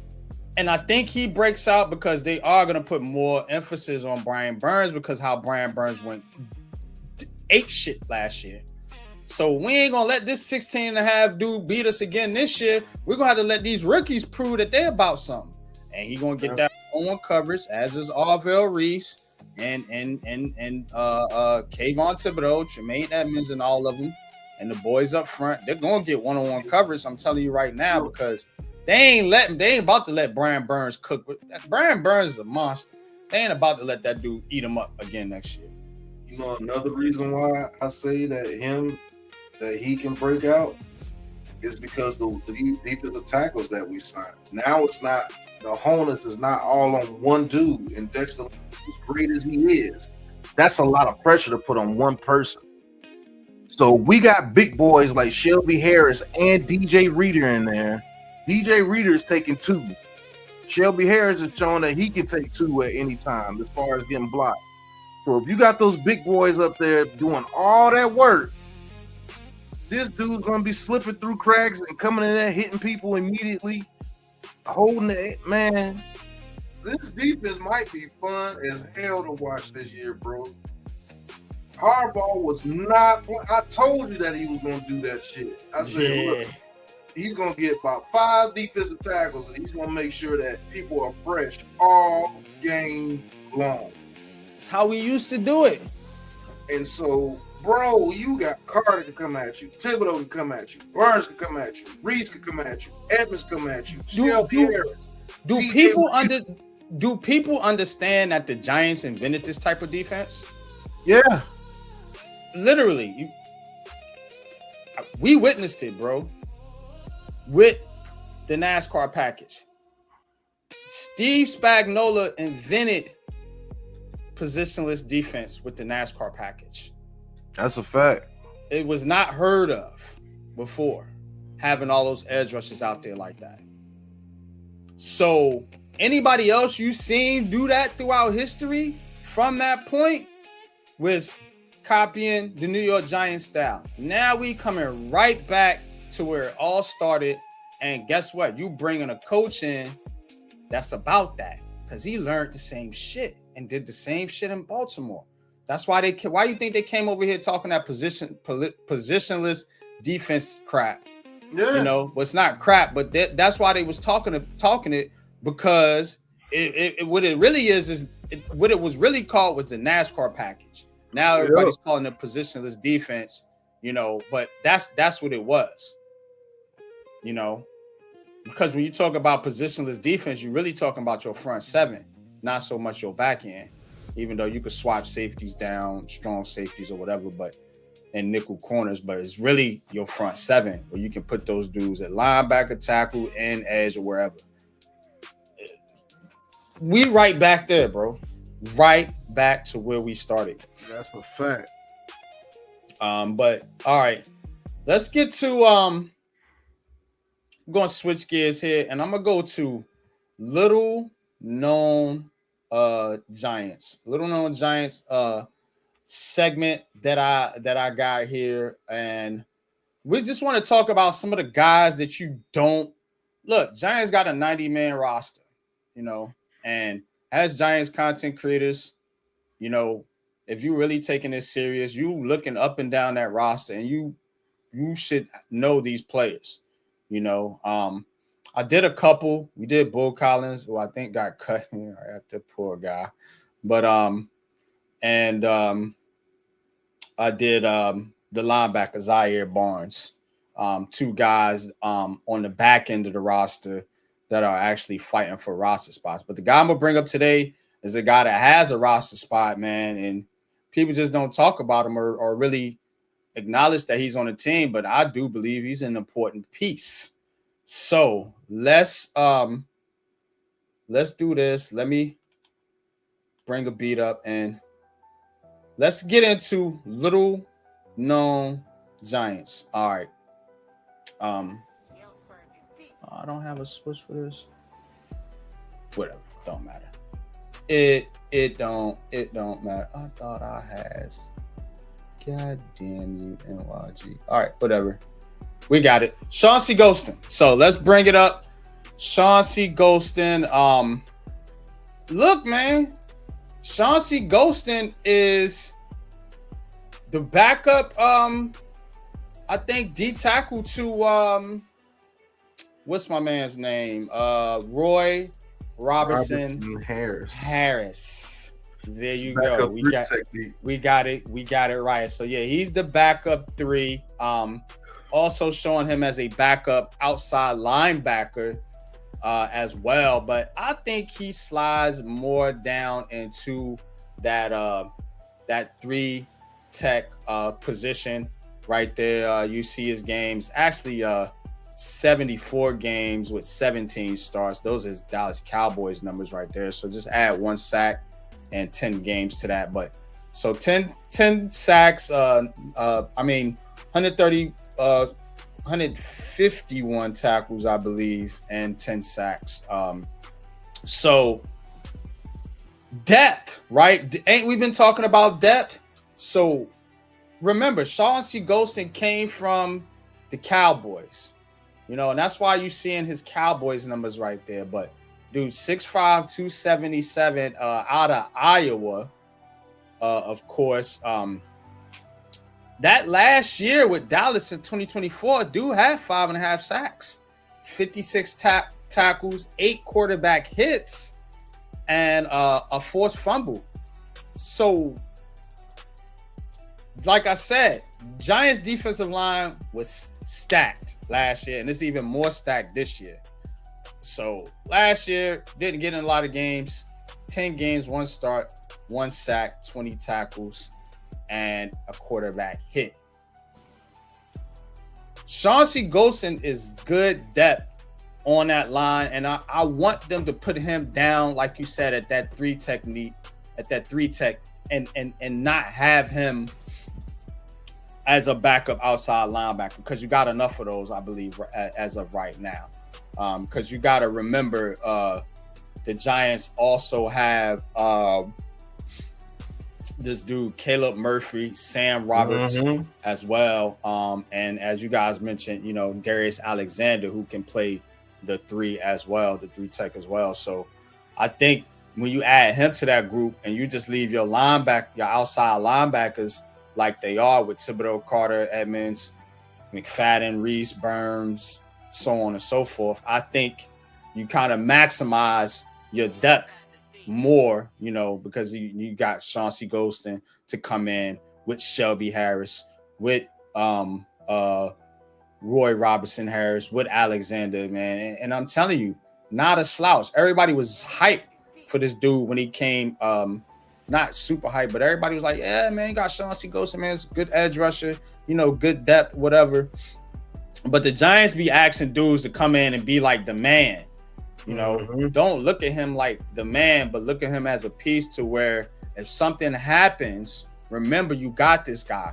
Remember why I do this? Because we always have injuries throughout the season. It's inevitable.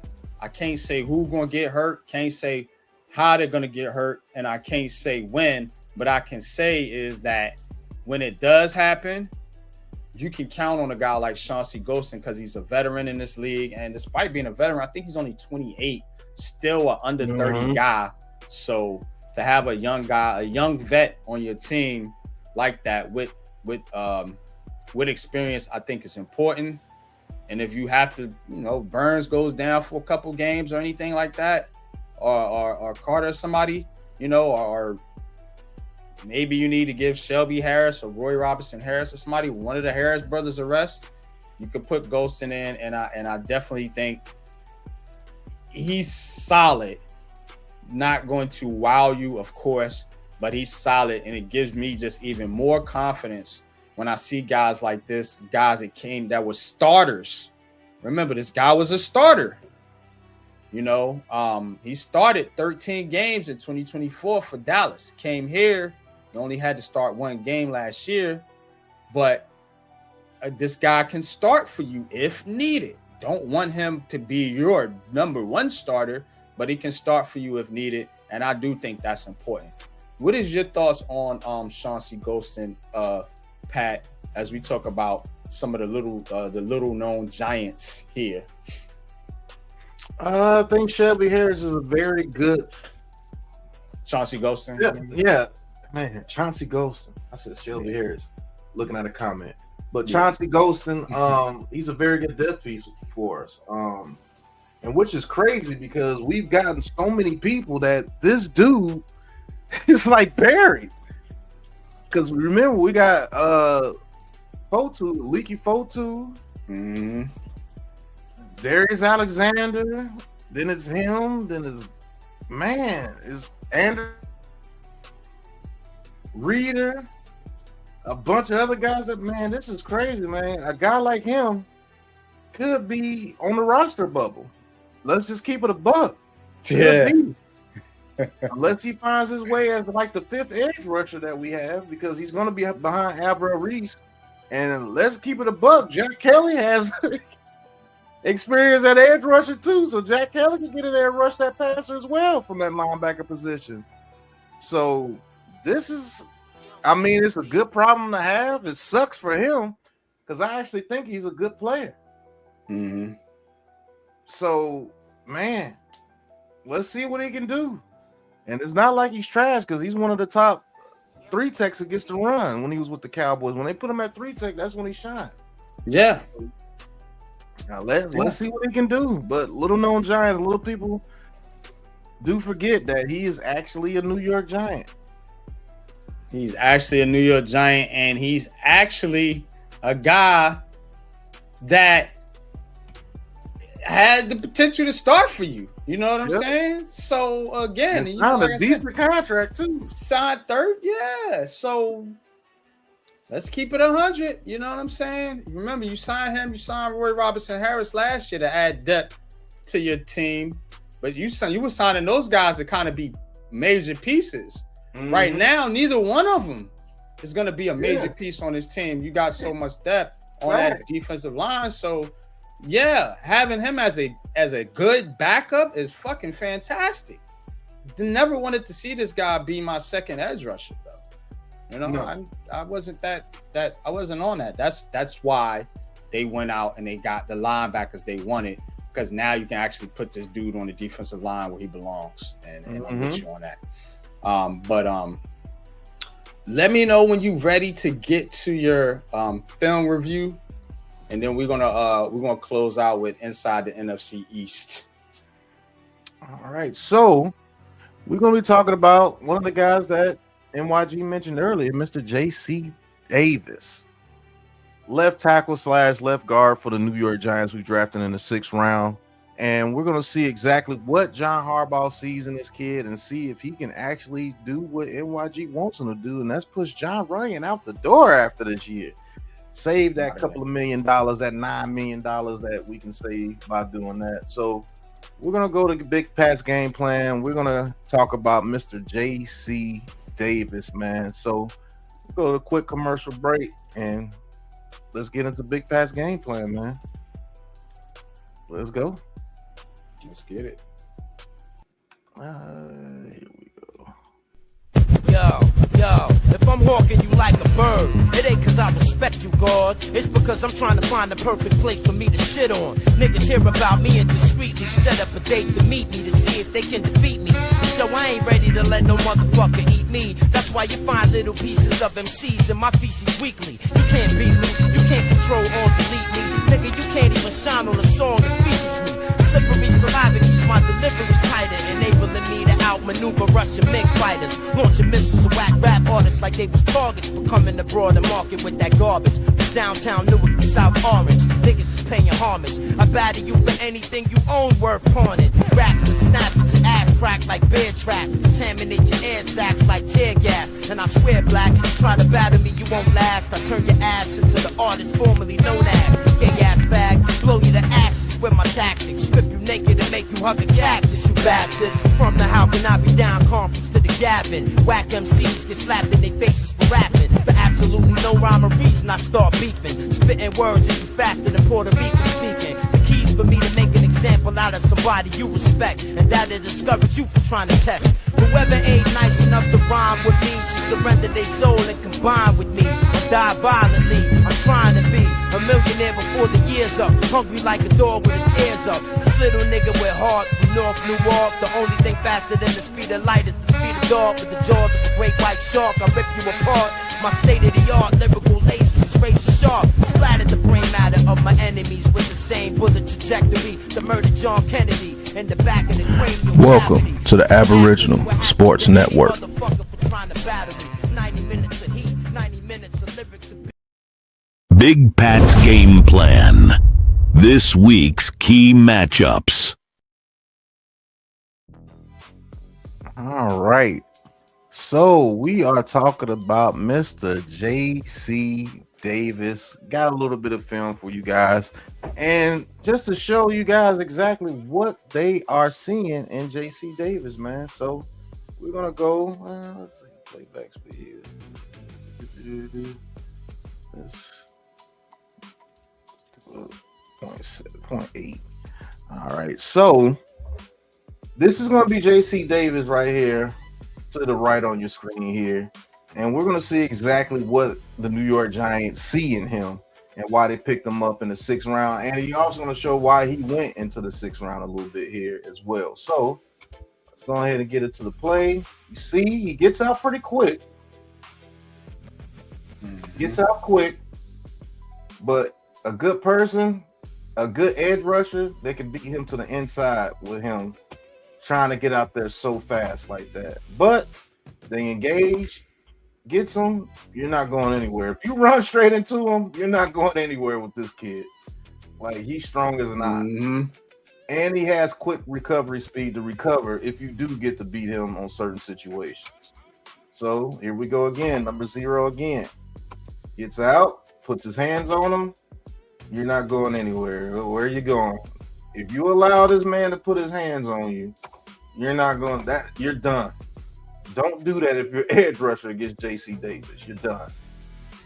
Now, you see the way that he anchors down? He has a pretty good anchor, too. He has a pretty good anchor. So that's pretty good. This is what they're seeing from him in the 6th round. Hey, get out there, quarterback. What I'm talking about. But here we go. Now he's going to get number 42.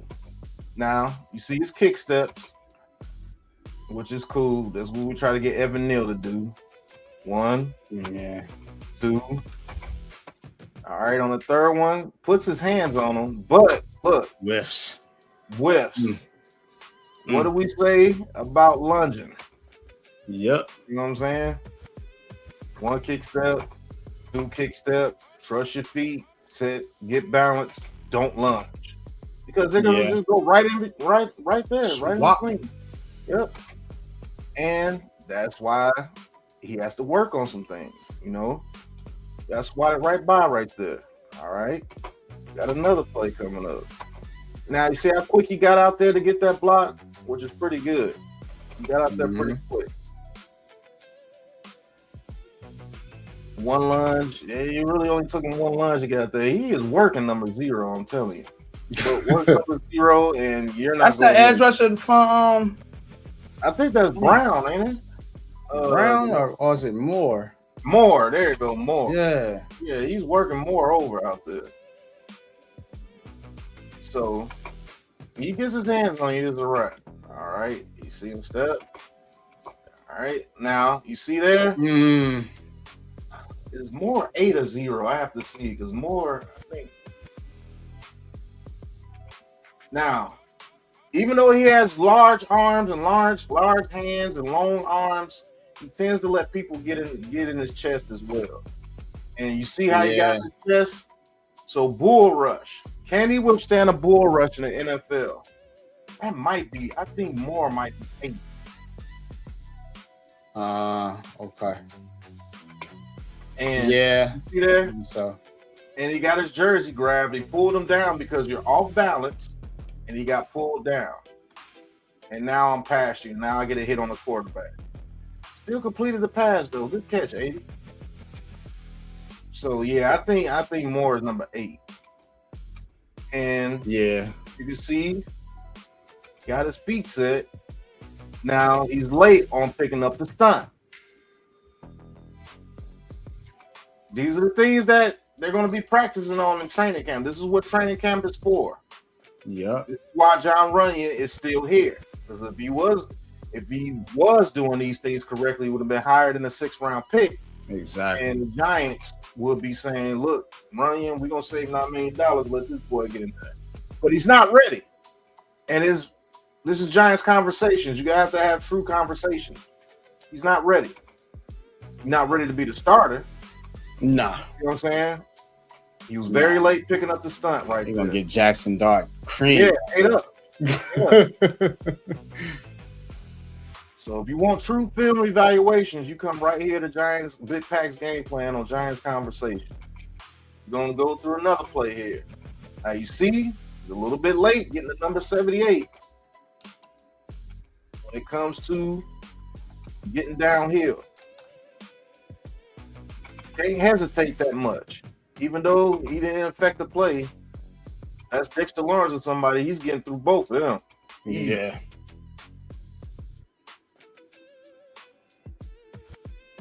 Honest evaluation. Here we go. And this is in the run game.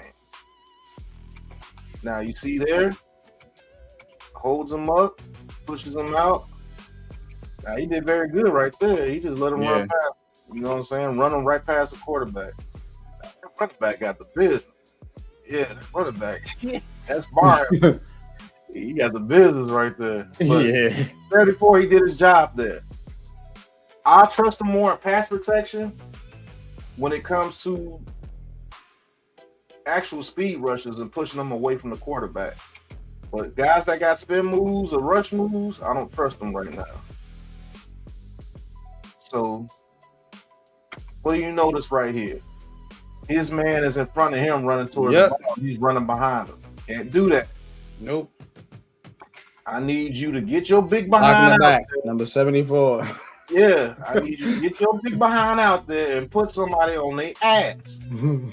Don't whiff on them. Even though that was a little guy, he probably ducked underneath him and ran away from him and then cut in front of him. But you want the number 74 to be putting somebody on their ass in a play like that. All right, nice 2-step. And see, number 0 beats him to the inside because he gets a little too anxious on his stick. You see? And so now he gets himself off balance. Number 0 sees that, puts his right hand on his inside shoulder, and just pull. But he had a little help from the guard, so it was okay a little bit on that. And you will be sounding the alarm if you have him out there immediately. Yeah. I'm already seeing it. Yeah. Here's another kick step. You see there? He's gonna have to be a little bit more aggressive with his hands. You have to put your hands on him before that defensive end gets you. Yeah. He's got to work on that for sure. That's why I'm thinking maybe he goes to guard. Yeah, he goes. I think that's why they're moving him to guard. This is the exact reason why they look at that. You see what I'm saying? Yeah, you see that. This is exactly them speed edge rush is gonna give him problems. And if you can move speed to bull rush, you're gonna get him almost every time. So they had to chip him right there because they saw he was struggling a little bit. But once he gets his hands on you, you're good. So that's why I say you're putting these big refrigerators in small spaces. Yeah. Because once when he gets his hands on you, right, you ain't going nowhere. So that's why you want him at guard. There's a better chance to get your hands on the mofo. You see what I'm saying? But you put him in space. You see how he's missing? Yeah, he's lost in space. So he's, you know what I mean? He's not. Yeah. Again, got his hands on you. You're not going anywhere. In the run game or the passing game, Moore is number 8. Okay. So, number 0 just ain't got it. That's what that is. He's getting the business. So, I mean, that's a little bit from J.C. Davis, man. This has been Big Pat's game plan. And now you see why. You see, when he gets his hands on you, you're not going anywhere. But now you see why he was a 6th round pick. And I do believe that give him some training, let Coach Harbaugh get him coached up. And I do believe he could be a very good guard for us. But at tackle, he's definitely going to need a lot of work at the tackle position if you want him to be your primary swing tackle, which I think that's going to be Marcus Bowe anyway. So he's going to be a backup left guard for us. And I can't wait to see what they do with him in the preseason. This is why you're a coach. You coach him up. Shout out to Coach Ed. Coach Ed would love to coach this guy up. So that is J.C. Davis, man. Big Pat's game plan. And can't wait to do the next one for you guys, man. Y'all hit that like and hit that subscribe button for us, man. Definitely. Big Pat's game plan. This week's key matchups.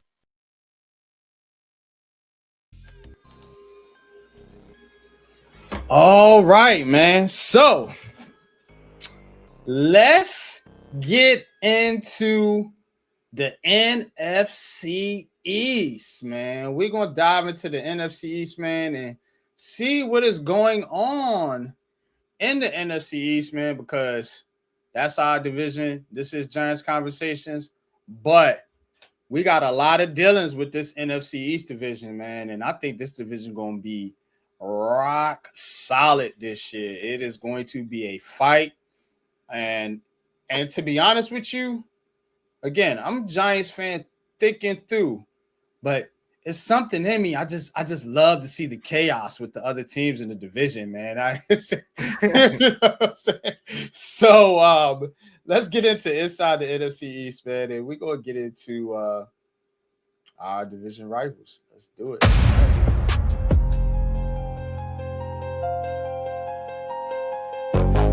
Giants, Commanders, Cowboys, Eagles. Welcome to Inside the NFC East. All right, let's start it off here with the Dallas Cowboys. All right, Cowboys news. You see it up there on the screen. George Pickens signed the tag. So he will play for Dallas. Dallas still not willing to give him a long-term deal. So this is a 2026 primarily looks like a one-year deal. Looks like they're going to be off the Pickens train. So trying to squeeze that lemon and get one more year out of George. So Pickens signed the tag. He will be in Dallas. Caleb Downs. Caleb Downs has shined early. Caleb Downs apparently knows every defense.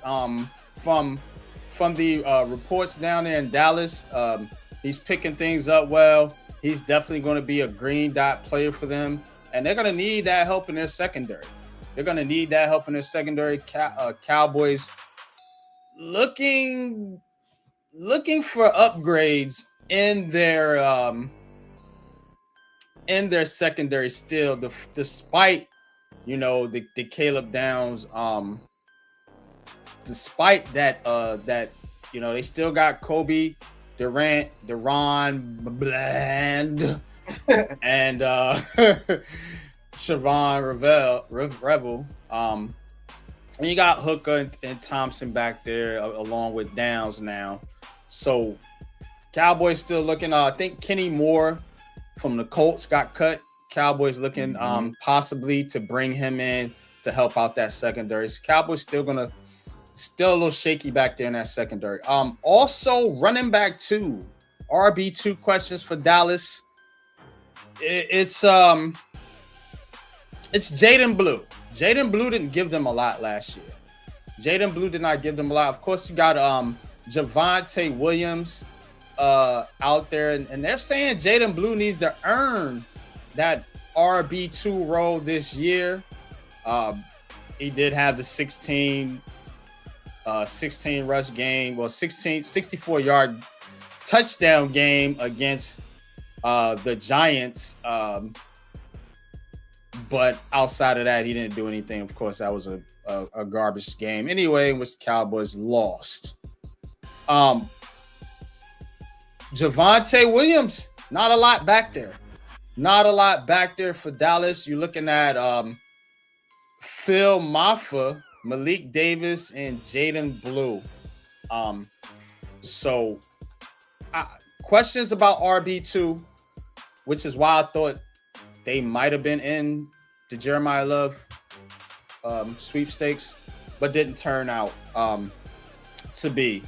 Last thing on the Cowboys, Luke Schoonmaker? Yeah, Luke Schoonmaker. Yeah, he could be a casualty for Dallas here. I think they can save.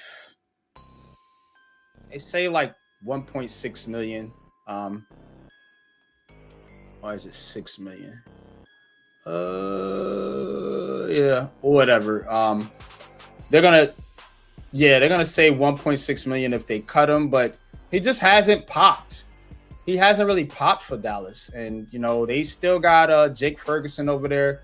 They got Brevin Spanford. So and they just drafted Michael Trigg. So Schoonmaker might be on the way out. But those are my updates for Dallas. What's your thoughts on Cowboys? I think the Cowboys, man, they're gonna need Caleb Down to do very well this season to shore up that secondary. They're gonna have to find out what they want to do with those corners when it comes to their secondary. But that front seven is looking better and better and better by the day. That front seven is looking legit. As long as Overshown can stay healthy, they are going to be a problem up front. Running back 2, we'll see what they do with their running backs this year. The offensive line looks like they're getting back to Dallas football when it comes to the offensive line. And we all know Dak Prescott, CeeDee Lamb, Pickens, Turpin, Flournoy, Tobin, whatever his name is, that little dude, he always does some stuff. And those tight ends, they're going to have a good time running their offense this year. So you're going to have to score points to beat the Cowboys this year, but let's see if their defense would allow those points to be scored like they did last year.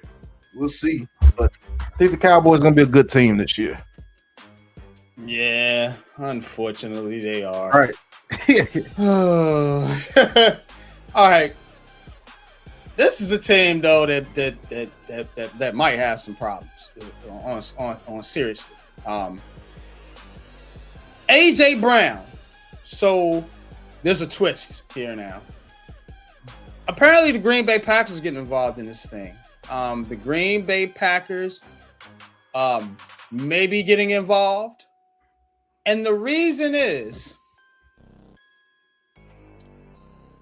I have to say it, Mike Vrabel and Diana Rossini. It's the reason why he might not go to the Patriots.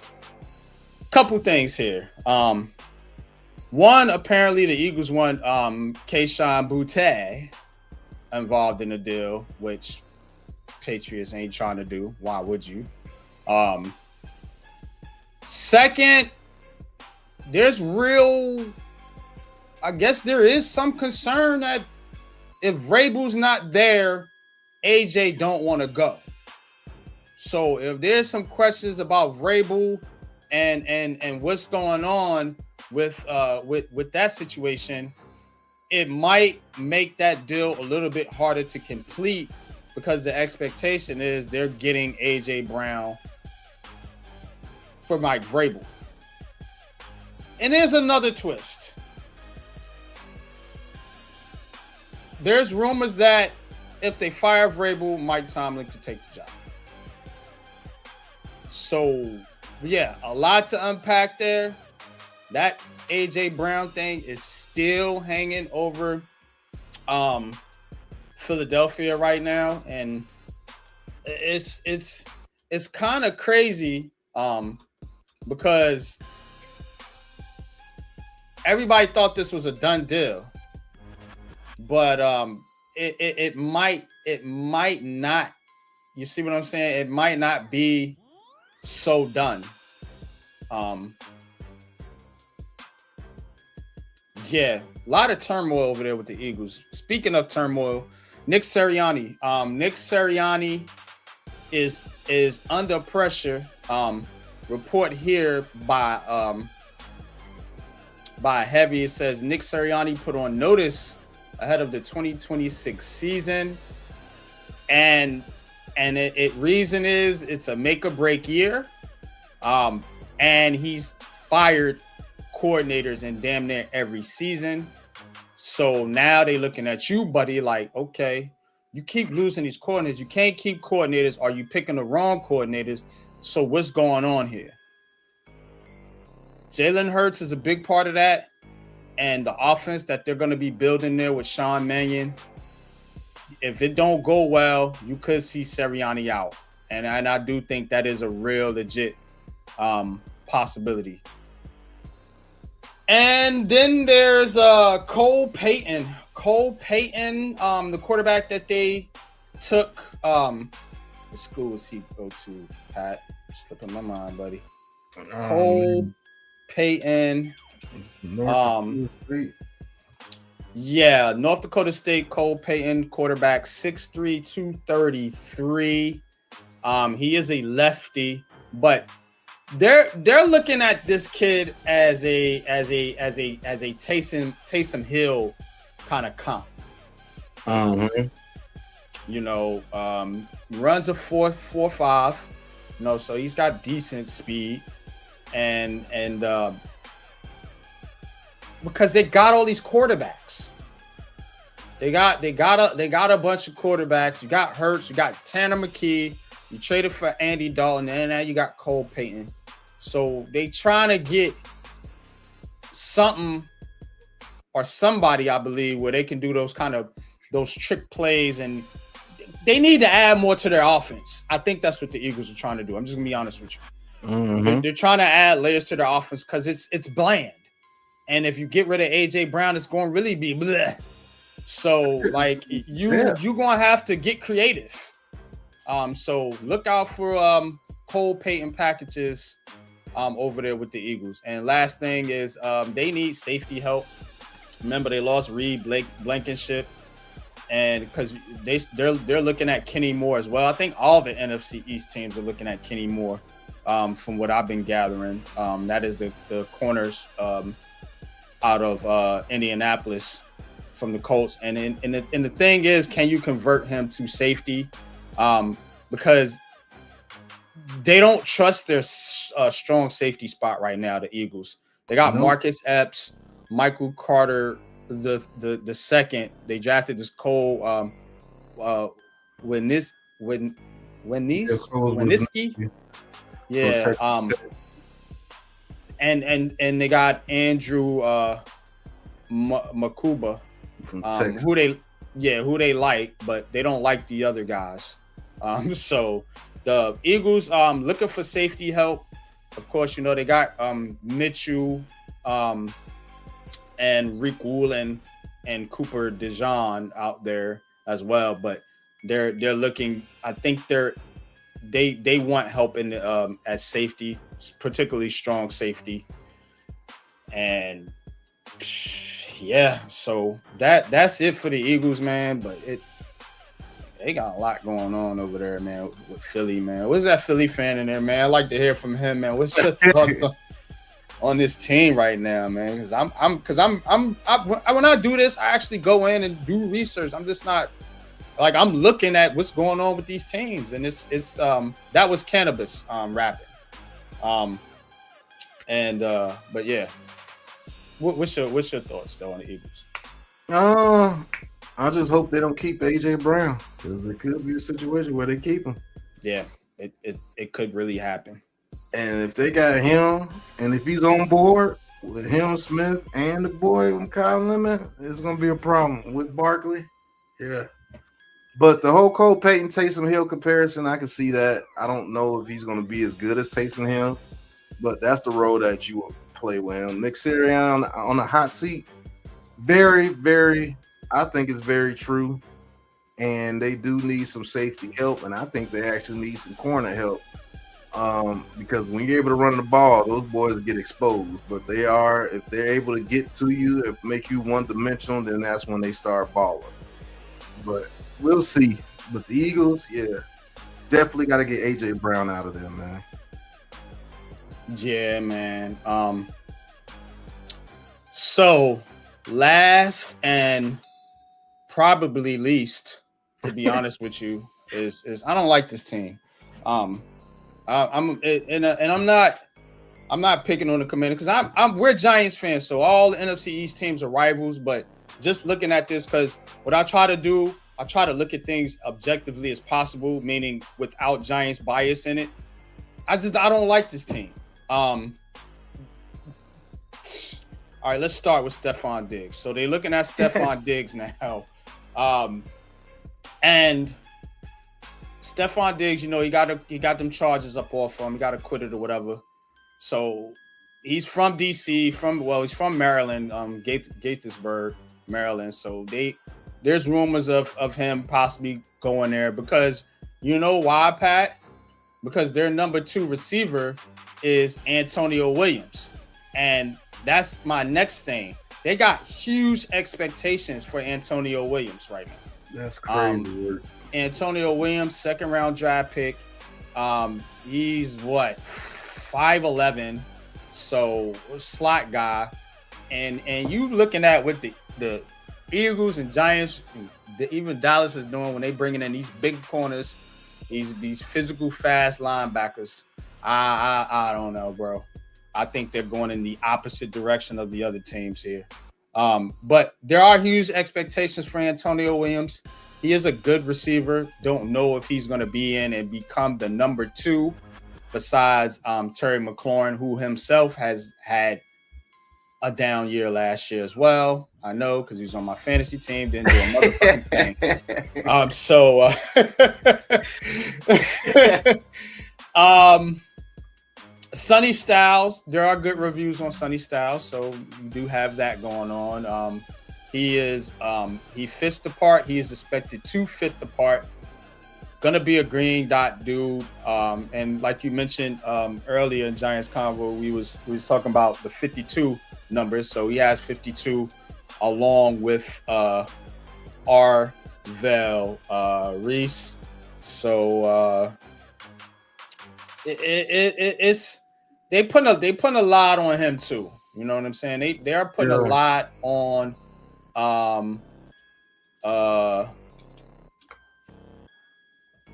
and on Sonny Styles. It's kind of like I don't know, man. And honestly, this team is probably the worst in the division. And like, I'm not just saying that. The analysts are saying that. One analyst quote, I was trying to bring up the article, couldn't bring it up for you guys, but it's out there. Trust and believe me. Just trust me. They said their defense is the worst. Like they can't fathom how they can actually compete. Like that's how bad it is for the Commanders now. So they could be the worst team in this division, and I'm starting to not even think it's close, bro. Because I'm just like, you're asking a rookie to be your number 2 receiver. Like we went through this with the Giants, you know, when you asking rookies to come in and play big, huge roles on your team, Sonny Styles got to be the green dot dude. They want him to play multiple roles on the defense. They're talking about Frankie Louisville might be past it. So you're going to have Sonny Styles, a middle linebacker, all ball linebacker. Like, I don't know, bro. I don't feel good about this team, but what's your thoughts on the headlines, man? Before we wrap this thing up, bro. Man, listen, bro. Oh God, boy. I don't think Stephon Diggs is headed home. I do believe they are the worst team in the NFC East. Sonny Styles, I have to see what they do with them because they do their linebackers dirty over there. They do their linebackers. Ever since that one guy left, London Fletcher left, it hasn't been the same. And Antonio Williams has to stay healthy. I know you got lofty expectations for him, but he has to stay healthy. He's been injured more than Jordan Titan coming out. So what if he gets hurt? Then who they got? Listen, I don't know, man. Luke McCaffrey, bro. That's what they got. Luke McCaffrey. And the way and Traylon Burks. That's it. What his NFC's got a lot better this year. I don't know how that's gonna work out, man. Jada Daniels gonna have to be the truth again. So we'll see. But man, something told me that was gonna be a fluke year for them dudes, man. I was hoping that it wasn't going to be that for him, but it looked like that year was. You could see it, bro. You could see it, bro. How much Jaden Daniels was actually doing for that team, and remember, we go and we do, and I want to do this again with you this year. We get time, but we go through and we look at every roster and break down every team. And when we looked at that Commanders team that year, I was like, they not really better than the Giants, but they shot out because they had the hot rookie quarterback, who was. Think about it. The Giants were doing that last year with their rookie, with Jackson Dart. They was balling, blah, blah, blah, because a rookie quarterback does give you a little bit of a boost on offense because it's the unknown. You know what I'm saying? And guys ain't really got tape, and they don't really know what you're going to run with that guy. Once they got the tape on them boys last year, and that dude came out of it, and they came out the gate hurt, him and Terry McLaurin, I already knew it was a wrap, bro. I was like, yep. Cooked food, it's over. You got one pop year, one feel good year, and you right back in the cellar. Because now you done fuck around, let the Giants get good, and you didn't let the Cowboys defense get back together, and you cooked. The Eagles ain't going nowhere, even if they change. They're too much talent. At worst, they may be an 8-win team, so that's gonna be better than you. That's a fact. Like, man, bro, that's look more and more like a fluke by the minute. But we'll see, man. But I just don't think they're gonna do right by Sonny Styles. And for some reason, bro, like their run game is not even gonna be that good this year. They got rid of Brian Robinson. You got rid of your heavy hitters. You got rid of Zach Ertz. You got rid of Brian Robinson. Well, they got Ricard White and they drafted K-Tron Allen. Man, I don't. So, and they got Krosky Merritt. That's what they're rolling with, bro. All right, let's see. Tunsil and Connery, they're all right at tackle. You got Chris Paul, not CP3, Chris Paul the guard, Nick Algoretti, and Sam Cosmi in the middle there. I don't feel terrible about it, but it's not great. But it's your weapons, bro. Like Terry McLaurin, that's really all you're looking at. Chig Okonkwo, I like him. John Bates is okay, but it's just not in comparison to the rest of the division. And then when you look at that secondary, oh boy, that's when it gets real. Will Harris, Nick Cross, Trey Amos, Mike Sandstrom, Amik Roberts, Trey Hawkins III. They got Trey Hawkins as a backed-up corner, bro. Now you know it's real, bro. And Akilo Witherspoon. Those are your backups, bro. Like, I can't. It's not going to work. Sonny Styles, yeah, he's cool. Leo Chanel, like him. But you got Odafe Owe and Kalavion Chiason as your edge rushers. I don't feel great about it, bro. I don't feel great about it at all, bro. So, yeah. Real with you, bro. It ain't everybody that got better, bro. Even our receivers done got better. Yeah. Like, let Malachi Fields get busy on y'all. Yeah. Man. Yeah. It's bad. Not easy. The analysts are saying this about the Commanders. They're saying that the Commanders are going to be bad. And I'm saying that too because of their secondary. And they don't have the edge rushers that the Giants got. You know, the Cowboys, they went out, got Gary and Quentin Williams, and you already know what the Eagles is dealing with. You know, with those linebackers, they got Vaughn and Carter and all them boys on the defensive line. I am literally talking. The Commanders don't give you that hope of, look, we could all be wrong. And I don't come from this from a mainstream media standpoint, easy. I'm telling you what the media is saying, and in this situation, I'm agreeing with the media because of what I'm seeing with my own eyes. Now, I will say, offensively, if Jaden Daniels is healthy, they should be able to keep up somewhat. Defensively, I don't see it. I don't see it. Stopping the run, I think they'll be decent. When teams go back to drop back to pass, I think it's a wrap. Because I don't think they have enough edge rushes, and I think the secondary is weak. So yeah, they'll be good at stopping the run. This is taking an analytical approach. I'm doing it right here live for you. They'll be good at stopping the run, I do believe. They're going to be ass against the pass, and their offense is going to be helter-skelter. Like 1 week, they'll probably put up 40. The next week, they'll barely score 10. I think it's going to be like that. It's going to be matchup based because I just don't think they match up with a lot of teams the way they're built. They're kind of built like the Giants were trying to build their offense, like this kind of basketball-ish style of offense where John Harbaugh kind of says, scratch that. We're going in here. We're going to run the football. Enough of this bullshit. You know, I don't think the Commanders got that message entirely. Everybody else in the division got it. I don't think they got it quite yet. Yeah. So you're a Commanders fan. I get it. Our rush offense would be the best in the division. If Jaden Daniels is healthy, you could give guys a run for their money. I'll say that because he's going to add to that. The running back. You know, I like the tackles. They're not bad, but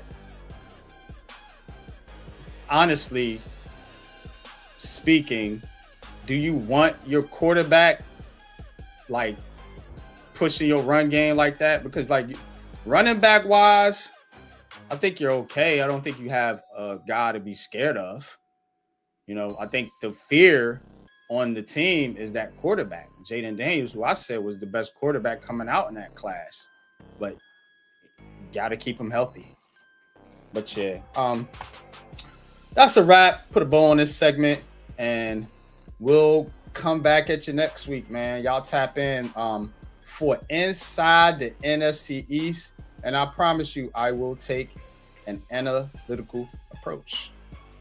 It's StreamYard's doing this thing again. Go ahead and switch it out for me, bro. This thing right here getting on my nerves. Be right back, bro. This was the Inside the NFC East. Let's get it.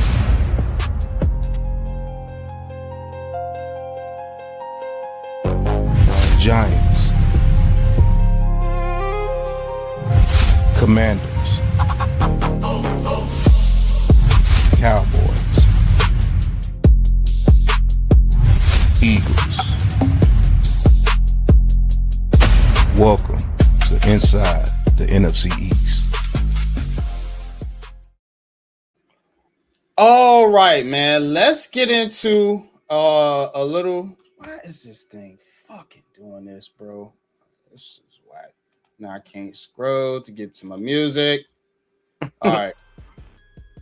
Oh, technology, boy. They make you pay an arm and a leg for some bullshit. All right. We're gonna hit On the Money or Out of Pocket because yeah, we 2 hours in, and I do gotta do the draft lottery. So let's do On the Money or Out of Pocket and get up out of here. We'll get into the Giants Life video next week. So go ahead and hit that intro for me, brother. Tripping on me too. Hold on. Here we go. Out of pocket for that shit. Way out of pocket.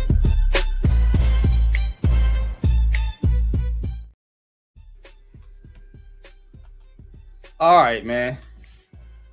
Let's get into this thing. So this is just a segment that we go on the money or out of pocket. So you tell us if it's on the money, you tell if it's out of pocket, or you could say both or neither. So all right. We talked about rappers earlier, remember? Got another one out here. Former Giant, let's get it. Former Giant Jabril Peppers trying his act at the rap game. Now, I can't play a lot of it. We don't want to get copyright. I'm gonna give you about 5 or 10 seconds of it, but y'all can go look this up on new single. Point him out, Jabril Peppers. Let's hear him. Point him out, bring him to the section. 100 back, both them bitches pressure. Shaking ass, get a sex, dig a bag, they interested. All right, so Jabril Peppers making his rap debut. Point him out. The problem is ain't nobody pointing him out because he's a free agent and he's still unsigned. Oh boy. NFL rappers, man. What you think about Jabril Peppers, man? Peppers, remember Pep? Odell Beckham Jr. trade deal. Went on to the Patriots, played there for I think last couple seasons, but what you think about this boy? I think he should. He's trying to get back into the NFL. By rapping? You gonna rap your way into it? Hey, that's the music kids are listening to, man. So he got the floor for it. So hey, listen, do what you want to do. He's made his money. He played out that rookie contract, got all that rookie contract because he was a high pick. You know, let him do what he do. It's just his music is out of pocket. But hey, let him do what he do. He's earned the right. He's played on multiple teams, played multiple years. Let him enjoy his life, man. I ain't mad at him. Yeah.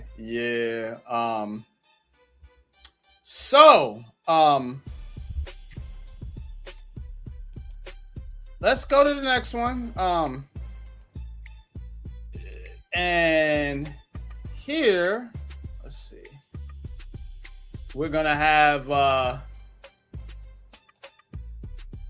guy here, and I just want you to watch this guy's technique. I don't know if he played football or what have you, but I don't know if this guy was running to try to get him or attack him or something. But check out the guy right here on the phone in the yellow, and y'all tell me what you think.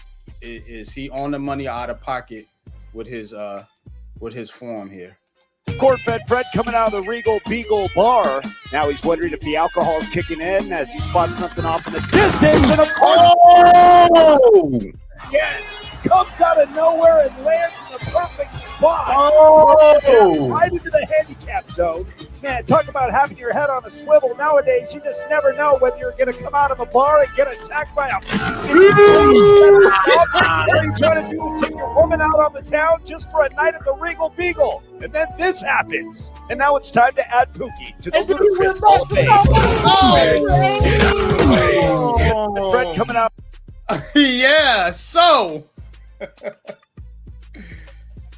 Man lays him out. What you think about that tackle there, bro? I love that tackle. On the money. Stupid ass coming over here trying to tackle me for.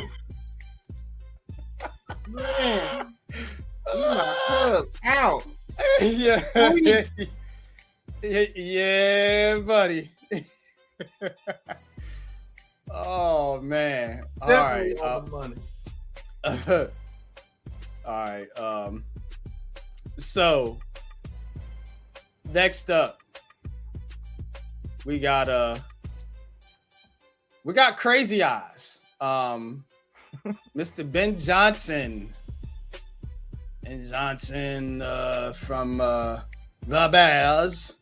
Let's hear what he has to say on modern football. Tell me what you think. Modern football in the NFL is quarterback driven. That is no secret. You can look at analytics right now. Quarterback success. Y'all hear that? Is a I can hear it.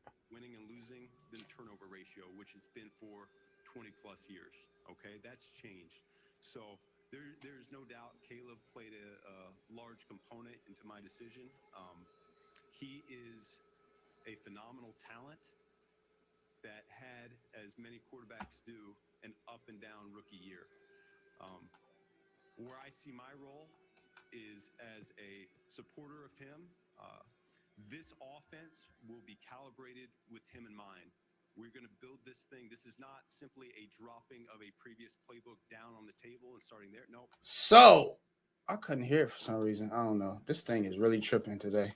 I think it's just a low video. Yeah. Look. But what's your thoughts on Ben Johnson, man? Talking about, of course, quarterback driven. The modern football is NFL is quarterback driven.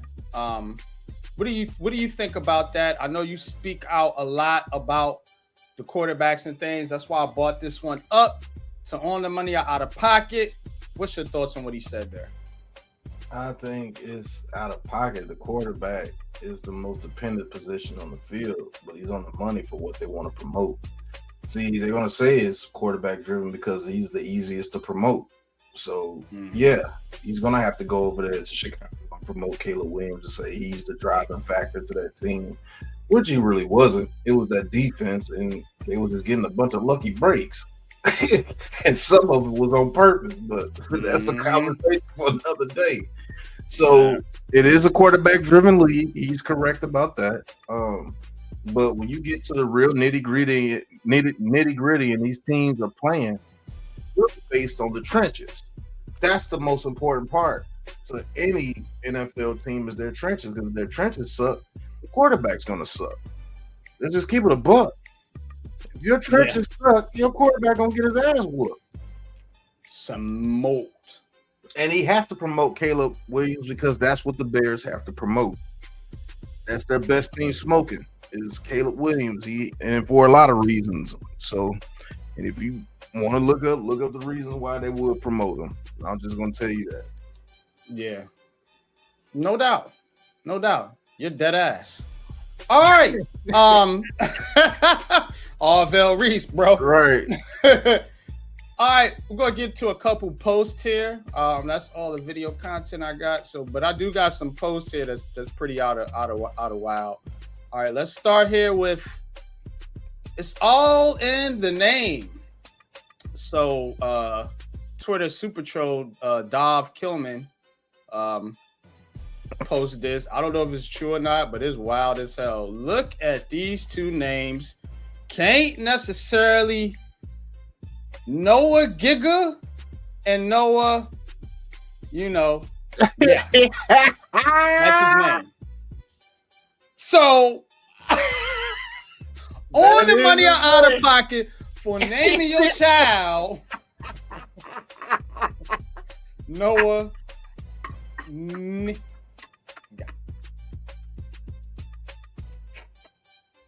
he looks the part, doesn't he?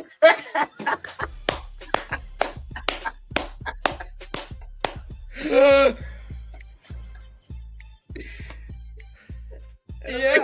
No nigga. I know a nigga,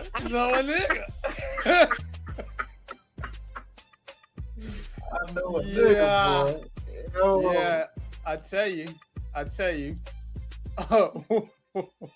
That's way out of pocket, man. On the money or out of pocket. This one's old, but I seen this pull up in my feed. I thought it was pretty wild too. Yeah, that is wild. 2022 draft. Desmond Ridder said Lions Dan Campbell made him drink a glass of milk. Ritter, who is lactose intolerant, said Campbell wanted to test his toughness and ability to recall plays while in pain. Wow. Man, bro. Drink this milk. Know a nigga. Right. I know a nigga. All the money out of pocket, making a man drink milk. Milk does a body good, buddy. Making him drink milk when he's lactose just to see how you deal with the pain. That's how you know these dudes are experiments, but that's another subject as well. Out of pocket, man. Out of pocket. No milk to call no plays, bro. What the hell? Yo, I'd have been like, man, I ain't playing for the Lions, bro. I'm sorry, I don't know what they got going on. They got some weird cow, yeah, some weird cow cult over there drinking milk before practices and shit. Got a dairy coat over there. All right, man. My last one, and yeah, we gotta do it. I'm sorry. It's too. It's all over the fucking internet. But I thought this one was the funniest. Shout out to Tap Saxon of the Giants Twitter community for this post right here. Says, I've been holding on this one for a long time, and I always knew it. Mike Vrabel and Diana Russini photographed inside Madden 2001. They got you on the game too, motherfucker. Oh man. Got you. What did Vrabel do to piss somebody off, bro? He got out that circle quick because he was in that circle solid, bro. They kicked that nigga out like heck. Because for them to be playing videos from like 3-4 years ago, that means you've been sitting on this. You see what I'm saying? Like, this is a hit piece. Like, who did he piss off? They got that shit on everybody, bro. You got a foul, and when you make the wrong move, they just release the foul. It's like the Epstein fouls. It's like the UFO foul. Whatever fouls they got that they hold on to, when something goes astray, they just release. Here's all the that's what they information we've did, been bro. holding. Like, Yeah. he pissed somebody off. He might have said the wrong thing, or he might have won a game or something he wasn't supposed to win, or something, bro. Like, this is a hit piece, bro. It's like bang, bang, bang, bang, bang, back to back to back to back. Yeah. And it's like, and it's somebody that's close to him because they allowed him to do it the whole time because they were doing it in the open. Right. So you know he was allowed to do it. Right. They weren't hiding. They weren't hiding at all. Right. So how come nobody talked about this or seen this before he got in trouble with whatever? You see what I'm saying? Somebody kept that underneath the wrap. I don't know if he didn't come through on a bet or what. But he pissed off the wrong people. And so did Diana whatever her name, Rusi or whatever her name is. Nah. She pissed off the wrong people too. Yeah, but wasn't nothing happened to her. It's Vrabel. Because they talking about firing this dude, bro. That's why I brought that up earlier. They said if he gets fired, that A.J. Brown trade more than likely is off. Oh, it's not going to happen. And yeah, bro, it's like serious. They talking about this shit like it's really serious. Now you think about it on the surface level. Yeah, it's a private matter, but the public image don't hold back on shit like this. And again, without success, like if they go into the season fluttering, you might see a change. I don't think they'll make the change right now, because then that kind of looks bad on them. It kind of looks like they flaking out now. Like, oh, okay, now you just gonna back out because he screwed around on his old lady. But apparently it's a lot to this little thing that they was doing, but I thought this shit was hilarious. They said they called them motherfucking Madden. But yet, this is crazy. This is a hit piece, man. But yeah, that's all I got, man. On the money, out of pocket. Go ahead and hit that button for me, brother. It got me handicapped over here. I can't do nothing. I can barely do it too. All right, let's go on the money, out of pocket. Out of pocket for that shit. Way out of pocket.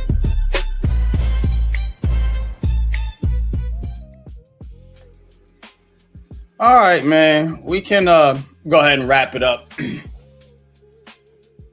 And yeah, but Giants rookie minicamp is over. Next phase of this thing will be we got the schedule release. So schedule release will drop Thursday, I think. Yep. So we'll be right back here Sunday. I'm gonna save all my reactions and everything for Giants Conversation. So I'm gonna give it to you all in one show. So we'll be right back here Sunday for the schedule release. You know how we do it. We're gonna go win-loss.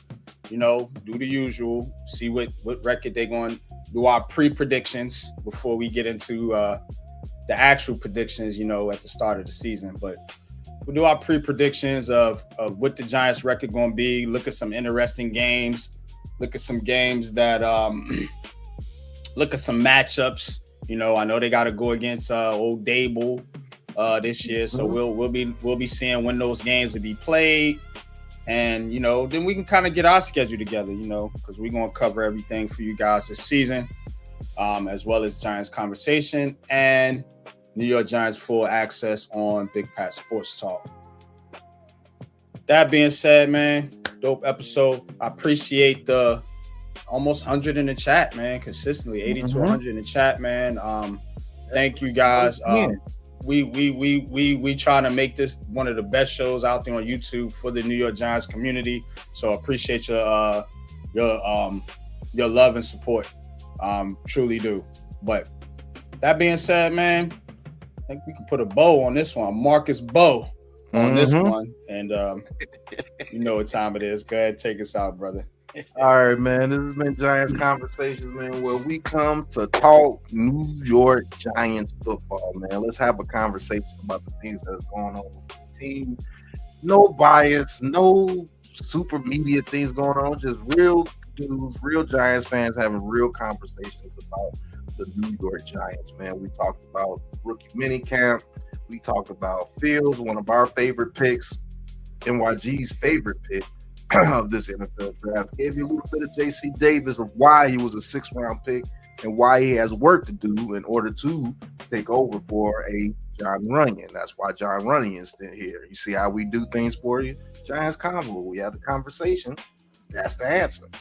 He's not ready. And the film proves it. So, second-year players, all that and more on the money out of pocket was pretty doggone good this time. And you know, we're gonna continue to do this. Like NYG says, we're trying to make this the best Giants show for you Giants fans to come in, let your hair down, and really talk about this team, man. No bias, no nothing, just real conversation, man. So appreciate you guys. This has been Giants Conversations. Go like and subscribe to the Aboriginal Sports Network.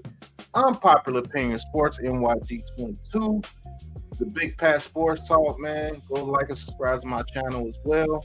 And until the next episode, y'all know what it is, man. Peace. Holla.